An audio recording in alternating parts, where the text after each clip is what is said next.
ገድላትና ድርሳናት እኮ እንደዚህ ናቸው እንደዚህ ናቸው የሚሉት ነገር አለ። እውነት እነሱ እንደሚሉት ነው ወይስ እንደሚሉት አይደለም? እንስማና በጣም ማት ወደ በኋላ ኤርሚ ሊያሳያችሁ ይችላል። እኔ አንድ ብቻ ምሳሌ ያሳያችኋለሁ። ገድላትና ድርሳናትን በተመለከተ እና አክሊል ሊነግሩን የሚፈልጉት ምንድን ነው? እሱን እንስማ፣ ከራሱ ከአክሊል እንስማ ማለት ነው። ለማንኛውም ግን የገድላት ምናምን ጉዳይ ያለፈበት ፋሽን እየተነሳ እንደው ገድል ላይ እኮ እንዲህ ይላል ተአምር። ገድላትና ድርሳናት ያው ያለፈበት ፋሽን ነው እያለ ነው። እንግዲህ የወንጌል አማኞች ሃሌሉያ እያላችሁ ከታች ጻፉ። እንግዲህ ፋሽኑ እንዲያልፍ ነው የተፈለገውን። በነገራችን ላይ ኦኬ ፋሽኑ ያለፈበት ነው እያለ ነው። ገድላትና ድርሳናት ፋሽናቸው ሊያልፍ ይገባል ነው የእኛም እኮ ጥያቄ እና ጌታ ይባረክ። ስለዛ ደግሞ ይህን ዘመን ስላመጣ ጌታ ስሙ ይባረክ። ሃሌሉያ እያላችሁ ጻፉ። ፋሽኑ እያለፈ ነው። እሺ የሚሉ ሰዎች አሁን መነሳታቸው በጣም ያስቃል። ፈኒ ነው። ለማንኛውም ከገድላት ጋር በተያያዘ ቤተክርስቲያን ገድላትን ስትሰጥ የሰጠችን ለምንድነው ብለን ተነጋገርን። ከዚህ ቀደምም ገድላቱን ስትሰጠን ቤተክርስቲያን አለቀ የቅዱሱን ታሪክ አይተን ለምንድነው የተሰጠን? ሰምታችኋል በትክክል ገድላቱ ለምንድነው የተሰጠን? ኦኬ ገድላቱን አንብበን ገድላቱ ላይ ያለው ሰው ጻድቅ ማለት ነው ክርስቶስን የመምሰል ህይወቱን ኦኬ አይተን ከሱ ተምረን ደግሞ ክርስቶስን በመምሰል ህይወት እንድናድግ ነው አለ። ገድላትና ድርሳናት ለዚህ ነው የድርሳን እንግዲህ የገድል ዋናው ትምህርት ይሄ ነው። ዋናው ሰውየው ክርስቶስን የመምሰል ህይወት የሄደበትን የክርስቶስን የመምሰሉን ህይወት አይተን እኛም ደግሞ ከዛ ተምረን ክርስቶስን የመምሰል ህይወትን እንድናዳ ወይ ደግሞ ክርስቶስን ወደ መምሰል እንድናድግ ነው አለ። እንዳትረሱ የገድላትና ድርሳናት ይሄ ነው ቁም ነገሩ ይሄ ነው ብለዋል። ቀጥሉ። ሯችን እንደዚህ አሁን እንደዚህ ሰዎች ይላሉ በጣም የሚጨንቅ ምናምን ነገር ሲሉ ነበር። ለአእምሮ ከጨነቀ የመቀበል ግዴታ እንኳን የለብህም። ለአእምሮ የሚጨንቅ ከሆነ ምን አለ? የመቀበል ግዴታ የለብህም። በነገራችን ላይ መምህር አክሊል ይህንን ለመጀመሪያ ጊዜ አይደለም ዛሬ የተናገረው፣ በጣም በርካታ ጊዜ ይናገረዋል። ቪዲዮ ሰርቶበታል በደንብ መጀመሪያ ሰሞን ተቃዋሚዎች ብዙ ነበሩት እንደዛ ሲናገር፣ ግን አሁን ብዙ ሊቃውንቱ የሚባሉት እየመጡ ነው። ለአእምሮ የሚጨንቅ ከሆነ አትቀበል፣ የመቀበል ግዴታ የለብህም እያሉ ነው፣ እየተናገሩ ነው። ኦኬ ሁለት ነገር እንዳትረሱ ፕሊዝ። አንዳንድ ሰዎች በጣም የመርሳት ችግር አለባችሁ። አሁን የሰማችሁትን አሁን ትረሳላችሁ። ጥሩ አይደለም። አሁን ልድገምላችሁ። ሁለት ነገር ነው የተናገረው። አንደኛው ገድላትና ድርሳናት ዓላማቸው ምንድን ነው አለ። የገድላት ዓላማ ምንድን ነው? ሰው እዚያ ጻድቅ ወይም ገድሎ የተጻፈለት ሰው ክርስቶስን የመምሰል ህይወቱን አይተን ከሱ ተምረን ክርስቶስን ወደ መምሰል ህይወት እንድናድግ ነው የተጻፈው ብለዋል። አንድ እንዳትረሱ። ሁለተኛ ደግሞ ለአእምሮ የሚጨንቅ ነገር ካለ ከገጠመ አለመቀበል መብት ነው። መቀበል የለብህም ግዴታ ተቀበል የሚል የለም ነው። እሺ ፕላስ ደግሞ ገድላት ተአምራት መጽሐፍት ውስጥ ስህተት አይገኝም። ኦኬ እርምዬ በትልቁ አድርገው እንትኑን አሁን አልሰማሁም እንዳትሉ በደንብ እያቆምኩም እንዳትረሱ እያደረኩ በተደጋጋሚ እየነገርኳችሁ ነው የነበረው። ስለዚህ በደንብ ይዛችሁልኛል ማለት ነው። ኦኬ አሁን አኬ ምን አለ? አንድ ነገር እንዳትረሱ። የመጀመሪያ የተናገረው ነገር ምን አለ? እነዚህ ገድላት ወይም ድርሳናት የሚባሉት ገድላትና ድርሳናት ምንድን ነው ዓላማቸው አለ። ዋነኛ ዓላማቸው ያ ጻድቅ ገድል የተጻፈለት ሰው ኦኬ ክርስቶስን የመምሰሉን ህይወት ኦኬ ክርስቶስን እየመሰለ የኖረውን ህይወት አይተን ከሱ ተምረን ክርስቶስን በመምሰል ህይወት እንድናድግ ነው። ኦኬ መጀመሪያው እሱ ነው ሀሳቡ። ሁለተኛ ደግሞ ገድላትና ድርሳናት ላይ ለአእምሮ የሚጨንቅ ነገር ከሆነ በቃ አለመቀበል ነው። አለመቀበል መብት አለ ይላል። አለመቀበል መብት አለ። ኦኬ እውነት እንደዛ ነው? ገድላትና ድርሳናቱ የምር እንደዛ ነው? ገድላትና ድርሳናት ላይ የምናገኘው ክርስቶስን የመምሰል ህይወታቸውን ተጽፎ ከዛ በኋላ ደግሞ እኛ ወደ ክርስቶስን ወደ መምሰል ህይወት እንደዛ ነው ገድላትና ድርሳናቱ? ሁለተኛ ደግሞ ያለውስ አለመቀበልስ ትችላለህ እንዴ? ገድላትና ድርሳናት ላይ ያለ ለአእምሮ የሚከብድ ነገር ካገኘ አለመቀበል ትችላለህ? ሶስተኛ ደግሞ ዋና ነገር አይደሉም፣ የሃይማኖት መመስረቻ አይደሉም የሚለው ገድላትና ድርሳናት የዘላለም ሞትና ህይወትን አይደለም እንደሚያወሩት። አሁን እነዚህ ሶስት ነገሮችን በአንድ ላሳያችሁ፣ ሶስቱንም በአንድ ላሳያችሁ። ይቅርታ እርምዬ ተመልሼ ወደ ላይ ከፍ ማለት ነው። በአንድ ላሳያችሁ እዚህ ጋር ሶስቱንም በአንድ ላሳያችሁ። አሁን የተናገረው ነገር ሶስቱም ነገር ውሸት እንደሆኑ ሶስት ውሸት በአንድ ላሳያችሁ። ሶስት ውሸት በአንድ ድርሳነ መስቀል። እሺ ድርሳነ መስቀል ምን ይላል እዚህ ጋር? ይህ መስቀል እንደ እግዚአብሔር እሺ ልብ ብላችሁ ይህ መስቀል እንደ እግዚአብሔር የከበረ መስቀሉ እንደማን የከበረው? እንደ እግዚአብሔር ነው የከበረው። እንደ እግዚአብሔር ነው የከበረው። ይህ ድርሳነ መድኃኔዓለም ዘሁድ ነው እንግዲህ ገጽ 96 ነው። ይህ መስቀል እንደማን ከበረ? እንደ እግዚአብሔር። እንደ እግዚአብሔር ነው የከበረው። እንደ እግዚአብሔር የከበረ ነው። እሺ እንደ ድንግል ማርያምም ከፍ ያለ ነው መስቀሉ ማለት ነው። ሶስትነታቸው ትክክል የሚሆን ሶስትነታቸው ትክክል የሚሆን እንደ አብ እንደ ወልድ እንደ መንፈስ ቅዱስም ፈጽሞ የማይለያይ ነው። ዋው! እንደ አብ እንደ ወልድ እንደ መንፈስ ቅዱስ እንደ ሥላሴ የማይለያይ ነው መስቀሉ። ከዛስ ቀጥሎ የሚኖረው ይበልጥ የሚያስደንቅ ማይለያይ ነው አለ አይደል? ከላይ ክብሩንም ከእግዚአብሔር ጋር እኩል አደረገው፣ ከማርያም ጋር እኩል አደረገው። ከዛ በኋላ ደግሞ የማይለያይ ነው አለ። ከዛ ቀጥሎ ምንድን ነው የሚለው? እንዲሁም አለና የጌታችን አለና ጌታችንም አለ መድኃኒታችን ኢየሱስ ክርስቶስን ማለት ነው። እንደዚሁም አለና መድኃኒታችን አለ። ልብ በሉ መድኃኒታችን አለ ከእናቱና ከመስቀሉ ጋር ሶስትነታቸው ትክክል ነው አለ። አሁን ይሄን ሲያነብ ሰው ሁሉ እንግዲህ ማንበብና መጻፍ የሚችል ሰው ይደነግጣል። ለምን ይደነግጣል? ማርያምና መስቀሉ ከኢየሱስ ጋር ትክክል ናቸው ማለት ትክክል ነው ማለት እኩል ነው። ማርያምና መስቀሉ ከኢየሱስ አይበልጡም አያንሱ። ሥላሴን አብ ወልድ መንፈስ ቅዱስ ትክክል ናቸው ስንል ቅዳሴ ያሰማቸዋለሁ። ቅዳሴ ላይ ያሰማቸዋለሁ። ምን ማለት ትክክል ማለት መስላችሁ? እኩል ማለት ነው ትክክል ማለት። ስለዚህ ማርያምና መስቀሉና ኢየሱስ ክርስቶስ ትክክል ናቸው፣ እኩል ናቸው፣ እኩል ናቸው። አይበልጡም አያንሱም። ማርያም ከክርስቶስ አትበልጥም አታንስም። መስቀሉ ከኢየሱስ ክርስቶስ አይበልጥም አያንስም። ከላይ ደግሞ ምን ብሎ ነገሮናል? ሶስትነታቸው ትክክል የሚሆን እንደ አብ እንደ ወልድ እንደ መንፈስ ቅዱስ አላለም? መድኃኒታችን የተባለው ኢየሱስ ክርስቶስ ማለት ነው። እሱ ደግሞ ከአብና ከመንፈስ ቅዱስ ጋር ትክክል እንደሆነ ከላይ ነግሮን ነው የመጣው። ስለዚህ አብ ወልድ መንፈስ ቅዱስ ማርያምና መስቀሉ ትክክል ናቸው። አምስቱ ትክክል ናቸው፣ ትክክል ናቸው ይላል። ትክክል። ዋው! ይሄን አነባባችሁ ደነገጣችሁ። ይሄ አሁን እንግዲህ ቅድም አክሊል እንዳለው እንግዲህ የጻድቃንን ሕይወት ምናምን ያለው ወደ በኋላ እንመጣበታለን። እነሱ እንኳን ምን እንደሚያወሩ ማለት ነው። እዚህ ጋር አሁን ክርስቶስን ወደ መምሰል ሕይወት የሚያሳል እንደዛ አይነት ነገር የለውም ሀሳቡ። እዚህ ክፍል ላይ ግን ምን ትመለከታላችሁ መሰላችሁ? አንድ ሰው ግራ ተጋባ። ይሄን ሲያይ መስቀሉና ማርያም ከሥላሴ አካላት ጋር ትክክል ናቸው። ስለዚህ ይሄ ለአእምሮ አክሊል ምንድን ነው ያላችሁ? እንዳትረሱ አደራ እንዳትረሱ እያልኩኝ ያሰማኋቸው አለ። ምን ሲል ሰምታችሁታል? አክሊል የሚያስጨንቅ ነገር ካገኛችሁ አለመቀበል መብታችሁ ነው ብለዋል። አላለም? ብለዋል። ብዙ ጊዜ ነው አይደል የሚነግረን። የሚያስጨንቃችሁ ነገር ካገኛችሁ አለመቀበል መብት አላችሁ ብለዋል። አለመቀበል ትችላላችሁ? ኧረ አትችልም ይላል መጽሐፉ። ዞር ብሎ ቆይ ምን እንደሚል ቀጥል። እንዲህ ነው የሚለው ይኸውልህ መድኃኒታችን ከእናቱና ከመስቀሉ ጋር ሶስትነታቸው ትክክል ነው ብለው ስትደነግጥ ምን ይላል መሰለ? እንዲህ እናምናለን አለ። እንዲህ ነው የሚያምኑት። እናመልካለንም አለ። እንደዚህ ነው የሚያመልኩት። እንደዚህ እንናገራለን አለ። የሚናገሩት እንደዚህ ነው። እናመሰግናለንም አለ። እንደዚህ ነው የሚያመሰግኑት። ምን ብለው ነው የሚያምኑት?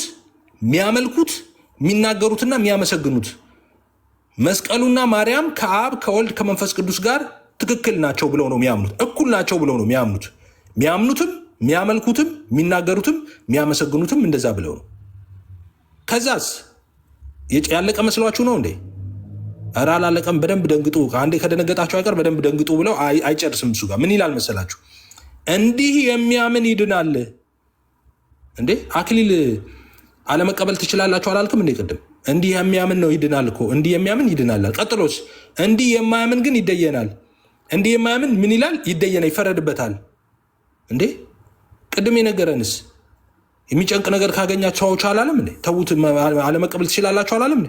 እንዲህ ካመንክ ነው የምትድነው፣ እንዲህ ካላመንክ ይፈረድብሃል እያለ እኮ ነው። ስለዚህ እንዲህ ካላመንክ ይፈረድብሃል። ምን ብለህ? ማርያምና መስቀሉ ከኢየሱስ ጋር ከመድኃኒታችን ጋር እኩል ናቸው ብለህ ካላመንክ ይፈረድብሃል። እንዲህ ካመንክ ነው የምትድነው። የምናመልከው እንዲህ ነው፣ የምናመሰግነውም እንዲህ ነው፣ የምንናገረውም እንደዚህ ነው ነው የሚለው። ካዲያ ለምንድን ነው እዚህ አፍንጫው ላይ ንፍጡ የደረቀ ሕፃን አለ ወይ የምታሞኙት? እንደሱ ካላጭበረበራችሁ ሰው እንደማይመጣ እናውቃለን። እንደሱ አታላችሁ ካልሆነ እንደዚህ እውነቱን ነግራችሁት ወደ እናንተ ጉባኤ እንደማይመጣ ይታወቃል። እውነቱን ብታወሩ አይሻልም ወይ? አክሊል ነገ አንተም በእግዚአብሔር ዘንድ አያስጠይቅህም ወይ? አሁን ዛሬ እንደዚህ ዋሽተህ ምናልባት የሆነ አንድ ሰው እንኳን ቢሰማህና እውነት መስሎት ወደ አንተ ቢመጣ ለዛ ሰው ነብስ እግዚአብሔር አይጠይቅህም ወይ? አለመቀበል ትችላለህ ብለኸው እንደዚህ ነው ምናምነው፣ እንደዚህ ነው ምናመልከው፣ እንደዚህ ካላመንክ ይፈረድበታል የሚለው መጽሐፍ ቤተክርስቲያን በር ላይ በዚህ መጽሐፍ ሲቀበሉት ያ ሰው ከነበረበት እውነት ተነቅሎ በዚህ እውነት በሚመስል እውነት ባልሆነ ግን ወደ ዘላለም ጥፋት ወደሚወስደው ወደ አንተ ጎዳና ቢመጣ በዚህ ሰው ነፍስ አትጠየቅም ወይ? ለምንድነው እነዚህን የምትደብቁት? ለምንድነው ቴብል ላይ ማታስቀምጡት? ጎበዝ ሃይማኖት አይደለም ወይ? ሃይማኖት ከሆነ ለምን መደባበቅ ያስፈልጋል? ቴብል ላይ አስቀምጡና እንነጋገር። ቴብል ላይ አስቀምጡ። ይሄን ትምህርታችሁን አምጡት ቴብል ላይ። ከዛ በኋላ ሌሎቹንም ትምህርቶች አምጡ። እንከራከር በእነዚህ። አይ መከራከሪያ አይደለም፣ እነዚህ መከራከሪያ አይደለም ትላለህ እንዴ? እንደዚህ ካላመንክ ይፈረድብሃል፣ ካመንክ ትድናለህ እኮ ነው የሚለው። አንተ ጋር መጥተው አንድ ሰው አኬኔ የዘላለም ሕይወት አይ የዘላለም ሕይወት ብትወርሰው አምነህ ተጠምቀ ሜሮን ተቀብተ ምናምን ትለዋለህ። ቤተክርስቲያን ግን እንደዛ ነው ወይ የምትለው? አይደለም። የመዳን መንገድ ስልቱ እንዳሉት አባበ ገብረ ኪዳን ይኸው እዚህ ጋር እንደዚህ ይላል። በቃ ይኸው እንደዚህ ታምንና ትድናለህ ይላል። ምን ብለህ ካመንክ መስቀሉ ማርያም ከስላሴ አካላት እንዳንዱ አድርገህ ትክክል አድርገህ ከቆጠርክ እኩል አድርገህ ከቆጠርክ ትድናለህ። እንዲህ ማታምን ከሆነ ግን ይፈረድብሃል ይላል። ታዲያ የትኛው ነው ትክክለኛ ትምህርት? አኬ አንድ መለኮት ሶስት አካል የሚለውን ነው አምኜ ነው ምንድን ነው? ወይስ አሁን በቤተክርስቲያናችሁ የሃይማኖት መጽሐፍ ላይ እንዳለው ማርያምም መስቀሉም ከኢየሱስ ጋር እኩል ናቸው ብዬ ሳምን ነው ምንድን ነው? የትኛው ነው እውነት? ይሄንን ደብቁልን ለምን ትላላችሁ? ይሄ ደበቅና በቃ እናንተ የምትፈልጉትን እንንገራችሁ ለምን ትላለ? በዛ መንገድ ዲሲቭ አድርጋችሁ ወደ ጨለማ የምትጠሯቸው ሰዎችስ ጥሩ ይሆንልሃል ወይ? ለአንተስ እንዴ ስራ እኮ ሞልተዋል እኮ ጎበዝ፣ ሰርታችሁ አትበሉም እንዴ ሌላ ስራ? በቃ እነዚህን ነገሮች ካሳፈሯችሁ፣ እነዚህን ነገረን ሰዎችን ወደኛ ማምጣት አንችልም ካላችሁ ለምንድን ነው ማትተዉት እነዚህን ነገሮች? በቃ ከሃይማኖቱ ለምን አትውጡ? ሃይማኖትን ዘግተህ ለምን ጥላ አትወጣም? ለምን ህዝቡን ታስታለህ? ለምን ይህንን አብረሃት ትነግረውም? ስትነግረው ለምን ተዋሸዋለህ ህዝቡን? አንተ መተው ትችላላችሁ ይላል የቤተ ክርስቲያን መጽሐፍ። ግን እንዲህ ካላመንክ ይፈረድብሃል እያለ ነው። እንደዚህ ማመን አለብህ እያለ ነው። እዚህ ጋር ላቁምና አንድ አስተያየት ብቻ ሰጥቼ ልሂድ። ዮኒ ማኛ ላይ በትልቁ ሁን ኤርምዬ። ዮኒ ማኛ ላይ መጀመሪያ ላይ እንደሰማችሁት ምን ብሎ ተናገረ? በክርስቶስ ላይ እየቀለድክ ነው አለው። ለምንድን ነው በክርስቶስ ላይ እየቀለድክ ያለው ዮኒ ማኛን? ዮኒ ማኛን እንዳያችሁት ሰሞኑ በተከታታይ ሁላችንም ወደ እግዚአብሔር እውነት እንመለስ፣ ኢየሱስ ክርስቶስ የዓለም አዳኝ ነው፣ የዓለም ቤዛ ነው፣ ስለኛ ኃጢአት የሞተው ደሙን ያፈሰሰው ስጋውን የቆረሰው ኢየሱስ ክርስቶስ ነው፣ እሱም ብቻ ማምለክ አለብን፣ አይናችን ልባችን ወደ እሱ መነሳት አለበት እያለ እየተናገረ ነው። ይሄን ማለት በአኬና አኬ ባለበት ቤተ እምነት ክርስቶስ ላይ መቀለድ ነው። እንደዛ ማለት ክርስቶስ ላይ መቀለድ ያልሆነው በእነ አክሊል ቤት ምንድን ነው? ኢየሱስ ክርስቶስን ከአማልክት መካከል እንደ አንዱ አድርጎ መቀበል ነው። አሁን አክሊልን ጠርቼ ኢየሱስን ታምናለህ ወይ ብለው አምነዋለው ነው የሚለኝ አክሊል። በእርግጥም ደግሞ ክርስቶስን አያምንም እንደ አክሊል ያምናል። ክርስቶስን በደንብ አድርጎ ያምናል። እሱም ጓደኞቹም በክርስቶስ ኢየሱስ ያምናሉ። ችግሩ በክርስቶስ ኢየሱስ የማመንና ያለማመናቸው አይደለም። አክሊልና ጓደኞቹ ወይም እሱ የሚያመልክበት ቤት በኢየሱስ ክርስቶስም ያምናሉ፣ በማርያምም ያምናሉ፣ በመላእክትም ያምናሉ፣ በሁሉም ያምናሉ። በቃ እና ኢየሱስ ከአማልክቶች መካከል እንደ አንዱ ነው እንጂ ከአማልክቶች መካከል ብቸኛ አምላክ አይደለም እዛ ቤት። ካልሆነ ምንም ያስቆጣ ነገር ተገኘ እንዴ? ዮኒ ማኛን ከዚህ በፊት ተናግራችሁ ታውቃላችሁ እንዴ? ሌሎች ሶሻል ማህበራዊ ጉዳዮች ላይ ነበር የሚያወራው። አንድ ቀን ስሙን አንስታችሁ አታውቁ። አሁን ኢየሱስ ክርስቶስ የዓለም ቤዛ ነው፣ ኢየሱስ ክርስቶስ የዓለም አዳኝ ነው ማለት ሲጀምር የክርስቶስ ጠላትና አላችሁት። የትኛው ክርስቶስ ጠላት? የሐሰተኛው የሚመጣው ያ የአውሬው የሱ ኦፍ ኮርስ ጠላት ነው። ግን የእግዚአብሔር ልጅ ኢየሱስ ከድንግል ማርያም ስጋና ደም ተካፍሎ የተወለደው ያ የዓለም ቤዛ የሆነው የኢየሱስ የሱ ደግሞ ወዳጅ ነው። እሱንማ እየሰበከው ነው እኮ። እሱማ እንዲሰበክ እኮ 24 ሰዓት እንቅልፉን ትቶ ሰዎችን ኢንቫይት አድርገው እንትን እያለ ነው። ሰው ዋይ ለምን አሁን መስደብ አስፈለገ? እሱ አየ ጠላትነታችሁ ከኢየሱስ ጋር ነው። ውሸት ነው። ኢየሱስ መድኃኒት ውሸት ነው። አምልጧችሁ ሲወጣ ሰምተናል እኮ እንዴት እንደምትጠሉት ኢየሱስን እናውቃለን። ኢየሱስ ነግሮናል። እናንተ ከመምጣታችሁ አስቀድሞ ኢየሱስ ነገረን። ምን ብሎ እንደነገር ታውቃለህ? ዓለም ቢጠላችሁ አትደነቁ፣ ከእናንተ አስቀድሞ እኔን ጠልቶኛልና አለ። ኢየሱስን እኛን የምትጠሉን እኮ ኢየሱስን ስለምትጠሉት ነው እንጂ እኛን ጠልታችሁን ነው እንዴ? አይደለም። እኛን አትጠሉንም። እርግጠኛ ሆኜ የምነግራችሁ እኛን አትጠሉንም። እኔ አሁን ካለውበት የእግዚአብሔር እውነት እግሬን ባነሳ ፈቀቅ ብል እልል ብላችሁ እንደምትቀበሉኝ ያውቃለሁ።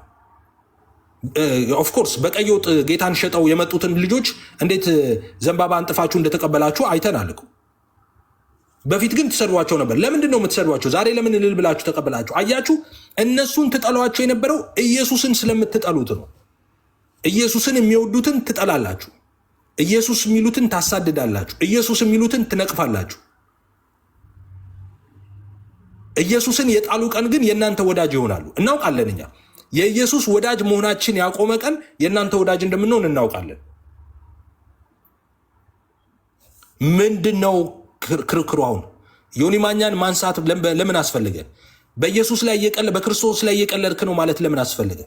ጥያቄ አለኝ በገድላትና ድርሳናት ላይ ስላለ ነው? ኑ ስለ ኢየሱስ አውሩ ብሎ የወንጌል አማኞችን ስላስገባ ነው? ስለ ኢየሱስ ስለተነገረ? ዮኒ ማኛ ቤት የገቡ ሰዎች እዚህ ጋር አንድም ሰው ከክርስትና ውጭ የሆነ ነገር ሲናገር ሰምቻ አንድም ሰው ሲናገር አልሰማው። ሰዎች ሁሉ አይናቸው ወደ ክርስቶስ ይመለስ፣ ልባቸውን ወደ ክርስቶስ ይመልሱ።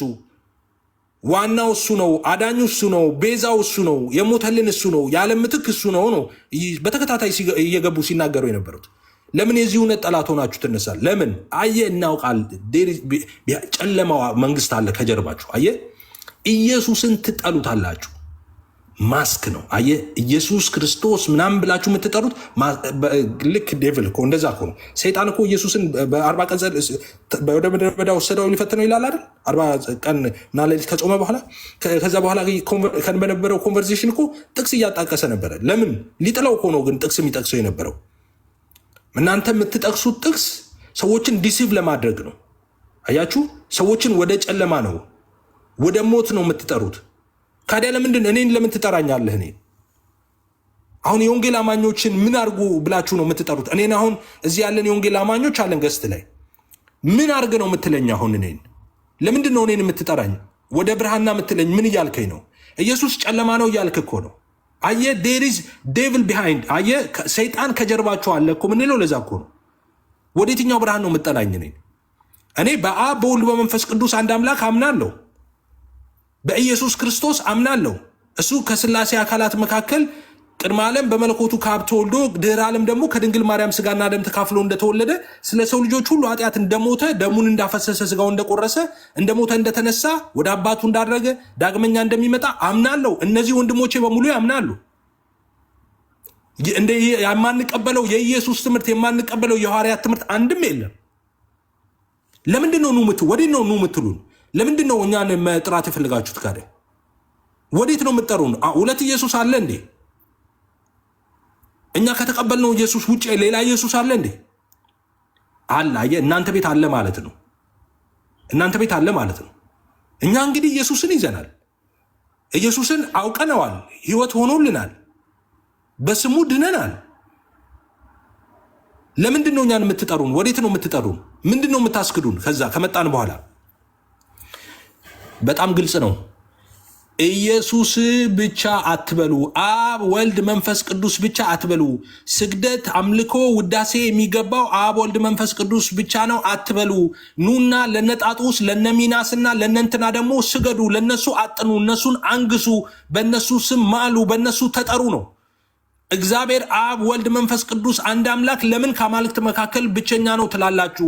ከአማልክት መካከል እንደ አንዱ አድርጋችሁ ተቀበሉት እሱን። ሌሎች ደግሞ አማልክቶች አሉ ኑና በላችሁ ላይ አንግሱ ነው አይደል ጥሪው? አይደለም እንዴ? ነው እኮ እንደዛ እኮ ነው የምታደርጉን። በክርስቶስ ኢየሱስ አምኖን የዳነ የወንጌል አማኝን ና ብለህ የምትጠራው ወዴት ነው የምትጠራው? ወዴት ነው የምትጠራው? ወዴት ምንድነው? ምን ሊያገኝ ነው የሚጠራው እንዴ? ሁለት አምላክ አብ ወልድ መንፈስ ቅዱስ አንድ አምላክ አይደለም እንዴ የሚመለከው? ኢየሱስ የእግዚአብሔር ልጅ እንደሆነ ያምናል አይደለም እንዴ? በስጋ እንደመጣ ያምናል አይደለም እንዴ? ስለ እሱ ኃጢአት እንደሞተ እንደተነሳ ያምናል አይደል እንዴ? እሱንም ደግሞ ይናገራል አይደለም እንዴ? ወደ አባቱ እንዳደረገ ዳግመኛም ደግሞ እንደሚመጣ ያምናል አይደለም እንዴ? በስሙ ተጠምቋል አይደለም እንዴ? የጌታ ራትን ይወስዳል አይደለም እንዴ? ካደ ወዴት ነው የምትለው? አየህ፣ ከአማልክት መካከል እንደ አንዱ አድርገው እግዚአብሔርን ብቸኛ አምላክ አድርገህ አታምልክ ነው አይደለም? ነው እንደዛ እኮ ነው የምታደርጉት። ኖ ቴንክ ዩ። ቀይ ወጥ ጋብዛቸው የወሰዳቸውም ሰዎች ቀይ ወጥ ብርቅ እንዳልሆነ ሲያውቁ ይመጣሉ፣ ተመልሰው ይመጣሉ። ትንሽ ቀይ ወጡን አልፈው ምናምን ሌላ ነገር መብላት ሲጀምሩ ምናምን ለዚህ ነው እንዴ በሬን ያደርኩት ለዚህ ነው እንዳለ ገበሬ ማለት ነው። የዛኔ ወዳቸው እንትን ሲል መምጣታቸው አይቀርም እያለቀሱ ማለት ነው። ቱሌት ካልሆነ እግዚአብሔር ምናልባት ከራራላቸው። ኦኬ፣ ከዚህ እውነት ላይ ምን አድርገ ነው የምትነቀንቀን እንዴ? ኢየሱስን አስጥለህ ሌላ እና ልስጥ ትለኛለህ? አየህ፣ ዴር ኢዝ ሰምቲንግ። ስለዚህ ከኢየሱስ ነቅለህ የምትወስደኝ የሆነ ጣዖት ልትጥለኝ ነው፣ ልታሰግደኝ ነው። እንደዛ አይደለም እንዴ? ልዩነታችን ምንድን ነው?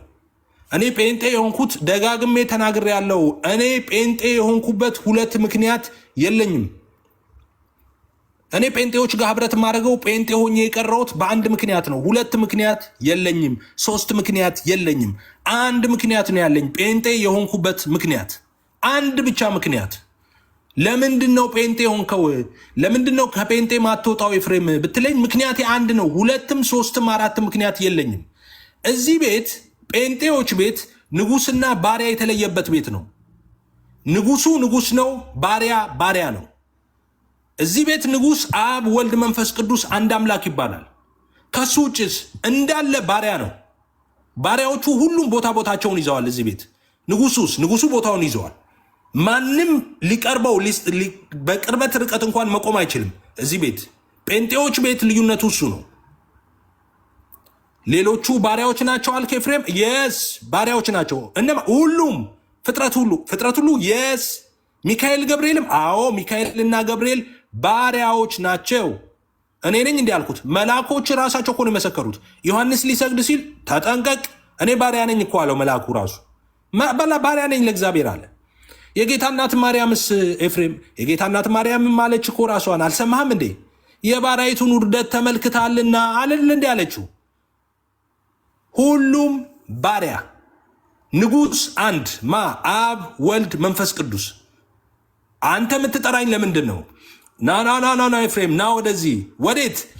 እኛ ጋር በርካታ ዙፋናት አሉ፣ በርካታ ንጉሶች አሉ፣ በርካታ ጌቶች አሉ። ስለዚህ አብ ወልድ መንፈስ ቅዱስን ከዙፋኖቹ መካከል የሰጠናቸው ቦታ አለ፣ ሌሎቹም አሉ። እሺ በቃ ለእነሱ እየመጣ ትሰግዳለህ፣ ትዘምራለህ፣ ታጥናለህ፣ በዚህ እውነት ላይ ትኖራለህ። አላደርገው። እኔ እሺ ብል አይምሮ እሺ ብል ሰውነት ስጋዬ እንኳን ይቻልም። በሕያው እግዚአብሔር ፊት እነግርሃለሁ። መጥቼ እኔ ለፍጡር ልንበረከክ እኔ አይምሮ እሺ ቢል ጉልበቴ ይሰበራል እንጂ እሺ አይለኝም። በፍጹም ማለት በፍጹም። ስለዚህ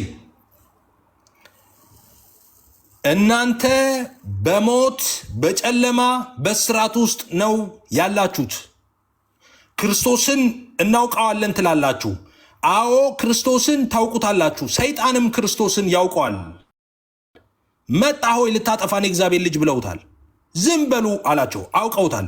ክርስቶስን ታውቁታላችሁ። አዎ ታውቁታላችሁ። እንዴት ነው የምታውቁት? ነው ከአማልክት መካከል እንደ አንዱ አድርጋችሁ ነው የምታውቁት። ለእናንተ በሚናስና በጣጡስ መካከል እንዳለ ልዩነት በኢየሱስ እና በአንድ በቃ ደሴም ነው። ምንም ልዩነት የለውም። አሁን እኮ ወደዛ ነው እንደዛ እኮ ነው የምትሉ ኑ የምትሉን እንደዛ። ከዚህ እውነት ወዴት ነው የምንሄደው? ሌላ አምላክ አለ እንዴ? ከአብ ከወልድ ከመንፈስ ቅዱስ ውጪ ሌላ አምላክ አለ እንዴ? የትኛውን አምላክ ልናመልክ ነው ወደ እናንተ የምንመጣው? ለኢየሱስ መስገድ አስጠልቶን ነው? ለአብ ለወልድ ለመንፈስ ቅዱስ መዘመር አስጠላን? ለነሚናስና ጣጦስ ልንዘምር እንምጣ ወደና? ኖ ኖ ኖ ኖ ኖ ኖ ኖ ኖ ኖ ኖ ኖ ኖ። ያን ማሰብ በጀመርኩ ጊዜ እግዚአብሔር ወዲያው ይሰደኝ። በፈለገው መንገድ እግዚአብሔር ወደሱ ይሰደኝ። ማሰብ በጀመርኩ ጊዜ ማለት ነው። አላደርገውም፣ በፍጹም አላደርገውም። በዚህ እውነት ላይ እኖራለሁ፣ በዚህ እውነት ላይ እሞታለሁ። እኔ ለነፍሴ ምስክር አለኝ። መንፈስ ቅዱስ ይባላል። አታውቁትም፣ እናንተ አታውቁትም። ለዘላለም ደግሞ ክርስቶስ ኢየሱስን ካላከበራችሁ በሕይወታችሁ ለዘላለም ሳታውቁት ወደ ዘላለም ጥፋትና ሞት ትሄዳላችሁ። እኛ ለምንናገረውም ለምንኖረውም ለእያንዳንዱ ነገር መልስ አለን። በፍርድ በዛ ቀን ያለው ጳውሎስ፣ ያ ቀን ሲመጣ መልስ አለን። አንተ ከየት አምጥተህ እንደምትመልስ የዛን ጊዜ እናያለን። እኔ ሰማይ ቤት ሲሄድ ሞቼ ሲሄድ ኢየሱስ የዓለም ቤዛ ነው ብለህ አስተምራል ኤፍሬም ቢባል፣ ዳጊ አስተምራ፣ ኤርሚያስ እንደዛ ብለህ አስተምራል ሲል፣ አዎ አስተምር ያለው ለምን አስተማርክ ሲል፣ ይኸው ጳውሎስ ይመስክርልኝ ይላል። ጳውሎስ መጥቶ ይመሰክራል። ይኸው ቃልህ እኮ ይመሰክራል ጌታ ሆይ ብሎ ቃሉን ምስክር አድርጎ ይቆማል። አንተ የዛኔ አሁን ለምትናገረው ለእያንዳንዱ የስንፍና ንግግር ኢየሱስ እንዳለ መልስ ትሰጥበታለህ፣ እንዳለ መልስ ትሰጥበታለህ። ማርያም የዓለም ቤዛ ነች ስትል ከየት አመጣው ስትባል ያኔ ምን መልስ እንደምትሰጥ እናያለን። ሰማይ ቤት ሄደ አዎ ኢየሱስ አማላጅ ነው እላለሁ። እኔ እጠየቃለሁ አንድ ቀን በዚህ አማፒ ስጠየቅ ምንድን ነው ምለው? ሐዋርያው ቅዱስ ጳውሎስ ናና መስክር እላለሁ። እኔ ነኝ ያስተማርኩት ኤፍሬምን የሞተው ከሙታን የተነሳው በአብ ቀኝ ያለው ዘወትር ስለኛ የሚማልደው ብዬ በደንብ አስተምሬዋለሁ። አንተ አማላጅ መካከለኛ አስታራቂ እንደሆንክ አስተምሬዋለሁ ይላል ጳውሎስ። አንተ እንትና መካከለኛ ናቸው አስታራቂ ናቸው አማላጅ ናቸው ብለህ ማንም ምስክር ልጠራ ነው ሰማይ ስትሄድ? እግዚአብሔር ይባረክ። እኔ ጴንጤ የሆንኩበት ቀን አለ ኤርሚያስ፣ እኔም ደግሜ ላለው ጴንጤ የሆንኩበት ቀን ያ ቀን እንዴት የተባረከ ነው። እግዚአብሔር ዘርማንዘሬን በቃ በዚህ እውነት ላይ ተክሎ ይቅር። ዘርማንዘሬን በቃ ከዚህ እውነት ፈቀቅ የሚል በዘሬ አይገኝ፣ ወደ ላይ አይገኝ፣ ወደ ታች አይገኝ፣ ወደ ግራ ወደ ቀኝ አይገኝ። በዚህ እውነት ላይ ይሁን ዘርማንዘሬ ማለት ነው። ኢየሱስ ያዋጣል፣ ለምድር ያዋጣል፣ ለሰማይ ያዋጣል፣ ለሁሉ ነገር ኢየሱስ ያዋጣል። አግኝተነዋል። በዛ እውነት ላይ ለዘላለም እንኖራለን። አትጥሩን፣ ወዴትም አትጥሩን። ስትጠሩን ይገባናል፣ ወዴት እንደምትጠሩን ይገባናል።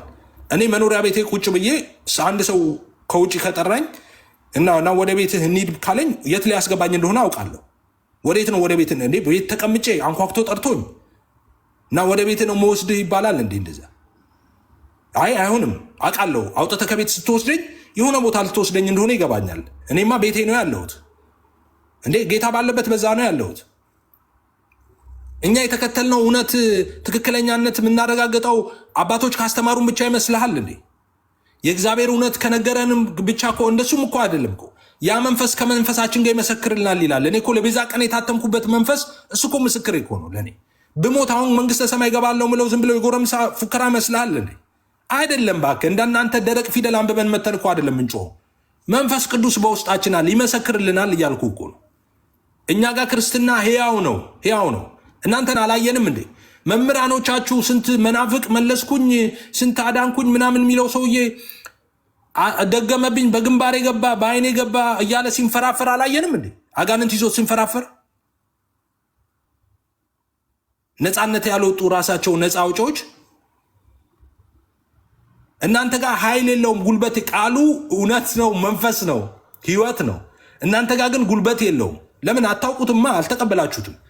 ቃሉንም አታውቁም፣ ባለቤቱንም አታውቁም። ለዛ ነው በጨለማ እስራት እኮ የታሰራችሁት። ለዛ ነው መምህራኖቻችሁ ላይ ጭምር ሰይጣን እንደፈለገ የሚቀልደው ማለት ነው። እኛ ጋር ና እንዴ ትቀልዳለህ እንዴ? ዳማኝን አስነስቶ ስሙ ይባረክ የሆነች የተበጣጠሰ ኮንጎ ያደረገች የተበጣጠሰ ነጠላ ጫማ ያደረገች የተበጣጠሰ ነጠላ አድርጋ የምትሄድ አንድ ጴንጤ መንገድ ላይ ብታገኝ አቤት ያላት የእግዚአብሔር ክብር እየተጠራ እየተንኳኳ አይደለም እንዴ? ኑ በቃ ጴንጤዎቹ ጋር ይሞከር ይባላል እኮ። ሄዶ ተንፈራፍሮ አጋንንቱ ሲያስቸግር የሆነ ነገር አጭሰው ሲያስቸግር ጠንቋ ቤት ሄዶ ሲያስቸግር አልወጣ ሲባል በቃ ጴንጤ ያለች እዛ ቤት እዛ ተንኳክቶ ትዬ እንትን አባኮት ኑ ተደብቆ ለምን አይፈቀድማ ጴንጤ ይዛኔ ኑ ይምጥና በቃ ጴንጤ ገና ሲመጡ መጡብኝ ይላል። በቃ ብትቶ ምናምን ለብሰው እኮ የተቀዳደደ ነጠላ ለብሰው ለምን በጠላት ኃይል ሁሉ ላይ ስልጣን ሰጠዋቸዋላ። ጌታን ስንቀበል ያን ስልጣን ተቀብለናል። እኛ ጋር ህይወት ነው መንፈስ ነው ቃሉ፣ እናንተ ጋር ግን ፊደል ነው። ለዛ ነው ያጠፋችሁ። አታውቁትም። ስለ ኢየሱስ ታወራላችሁ፣ ኢየሱስን አታውቁትም። ስለ መንፈስ ቅዱስ ታወራላችሁ፣ መንፈስ ቅዱስን አታውቁም። ስለ አብ ታወራላችሁ፣ አብን አታውቁም እና እሱም አያውቃችሁም እናንተ። በነገራችን ላይ ይቅርታ፣ ለምንድን ነው ብዙ ያወራሁት? ምሕረት አድርጉልኝ ወንድሞች። ኧረ ቀጥል ቀጥል ፕሊዝ፣ ይደርሳል። ኤርሚዬ ጨርሻለሁ። ቀጥል፣ ሀሳብህን ጨርስ። ገና አሁን ስለጀመርን ስለከፈትን ይደርሳል። ጎሄድ ማለት እዚህ አገልጋዮች ብዙ አሉ ብለህ በእርግጥ አሉ ወንድሞች፣ ግን ሀሳብን እንትና ቀጥል ኤርሚዬ፣ በኋላ ቀጥላል። ኦኬ እሺ። ጌታ ይባረክ ወገኖች። እንኳን ዘግይታችሁ የመጣችሁ ሰዎች እንኳን ደህና መጣችሁ። ሰላም ብለናል ሁላችሁንም። ጌታ ይመስገን። ዳጊ ለአንተ እድል ልስጥህ። አይ ቲንክ እነ ጌርሳም ዳጊ ስራ ላይ ይመስሉኛል። ሌሎች ወንድሞችንም ላስቀድም እንደዚሁ። ዳጊ ትችላለህ? አይ ቲንክ ሀሳቡን አግኝተዋል ብዬ አስባለሁ። ዮኒ ወንድማችን ዮኒ ማኛን ጥያቄ በመጠየቁ እንዴት አይነት እንደዚህ አይነት ቀልድ እየቀለድክ ነው፣ በክርስቶስ ላይ እየቀለድክ ነው ብሎታልና ክርስቶስን ምርጫው ያደረገ ሰው ክርስቶስ ላይ መቀለዱ ነው።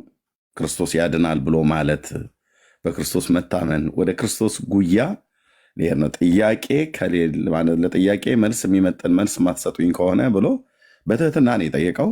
ቤቱንም ኢንቫይት አድርጎን እኛም ደግሞ በመጽሐፉ ላይ ያለውን ነገር ነው ያስቀመጥ ነው። በእርግጥ እነዚህ መጽሐፍቶች ጉዳይ ገና ወንድሞች ናቶች ገና የዚህ የቲክቶክ መነጋገሪያ ብቻ አይደለም። አሁን ቤት ለቤት መነጋገሪያ ሆኗል።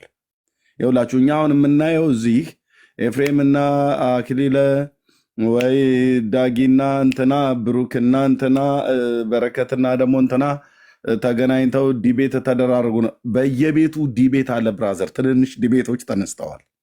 አደገኛ የሆነ ትንንሽ ዲቤቶች ተነስተዋል። ቤት ውስጥ ቤተሰብ ውስጥ በባልና በሚስት በልጆችና በወላጆች በአማትና በምራት በጓደኞችና በጓደኞች መካከል በስራ ቦታ ጌታ እግዚአብሔር ምስክር ነው። በጣም ብዙ ዲቤቶች ማለት በጣም ብዙ ክርክሮች፣ በጣም ብዙ ጭቅጭቆች፣ በጣም ብዙ ነገሮች ተነስተዋል። ይነሱ። የእነዚህ መጽሐፍቶች ግርማ ሞገስ ከምድሪቱ ላይ መገፈፍ አለበት እና ጳጳሱም ደግሞ ተነስተው እኛው እስከዛሬ ድረስ ስንል የነበረውን እና አክሊለ ማለት ምልህ ያው እንግዲህ ሊኖረው ይችላል። እያሳየኑ እኮ ነው እያሳየኑ።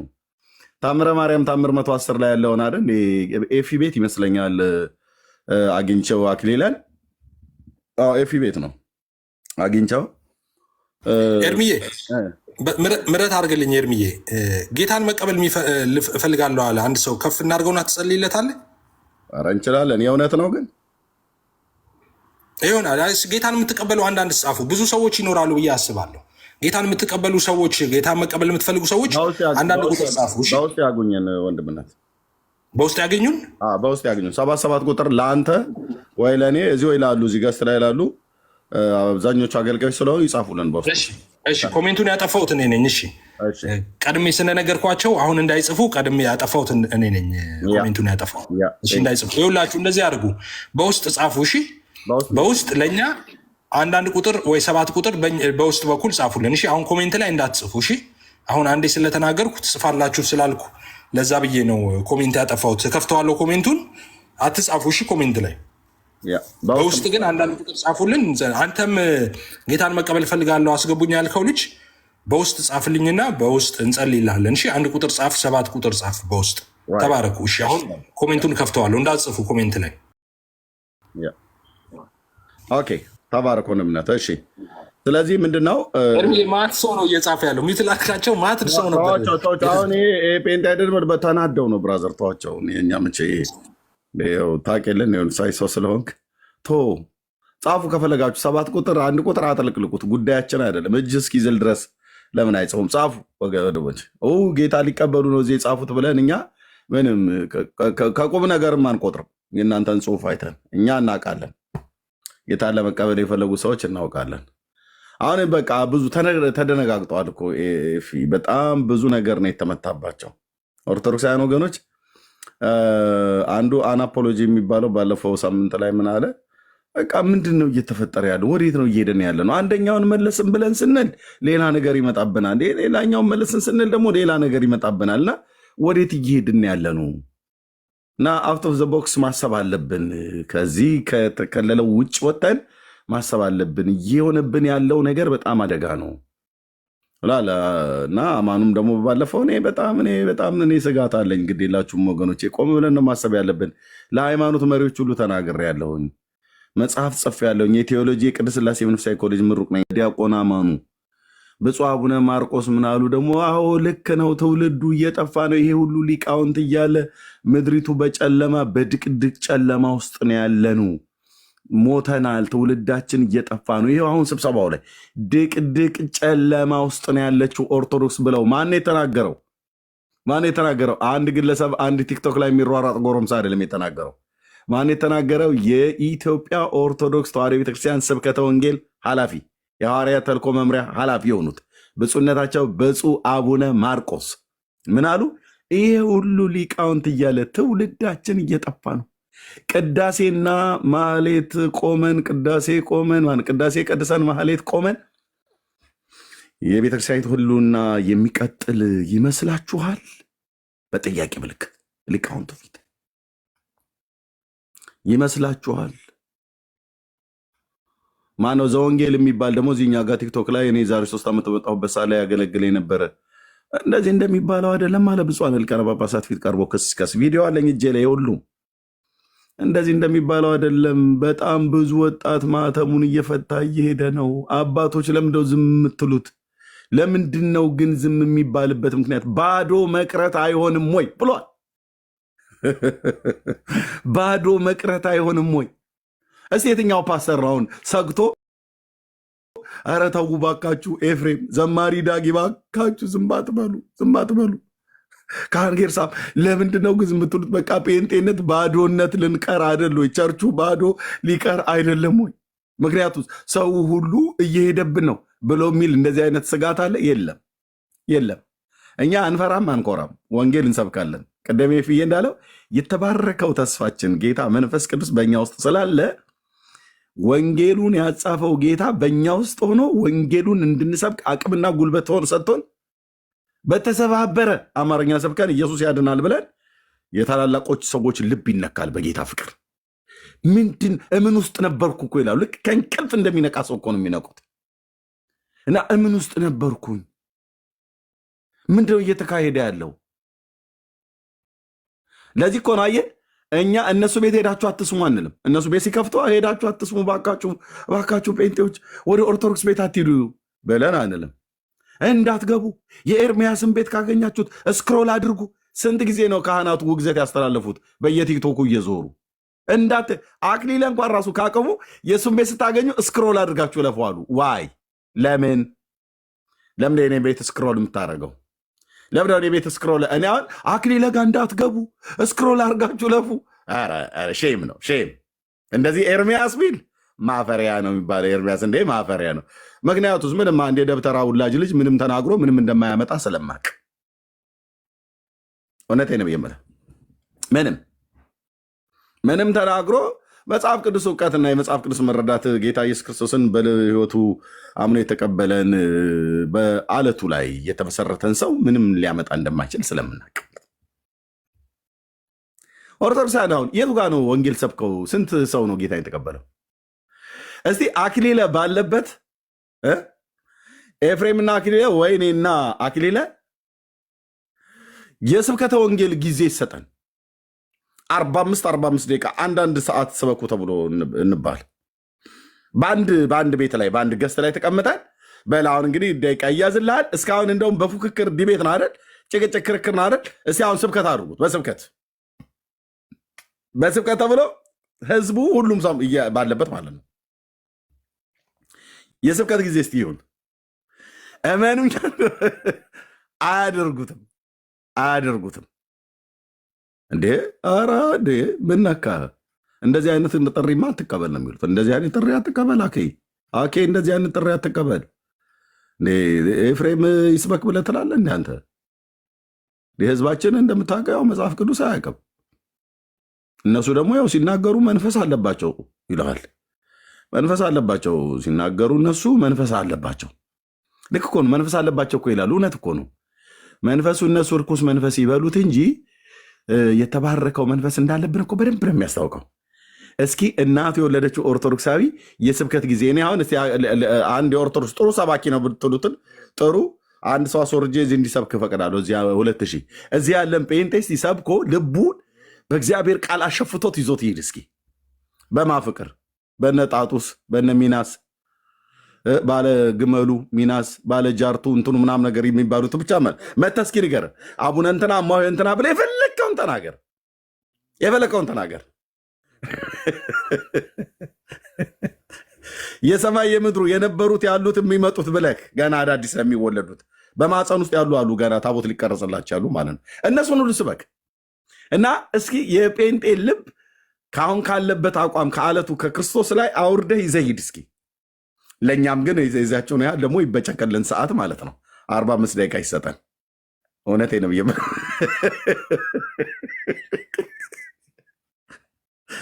በወቅቱ ወዲያውኑ ጌታን ተቀበሉ ብዬ ብል ጌታን የሚቀበል ባይኖርም እመነኝ ያልኩ ዘሩን ግን እንዘራለን።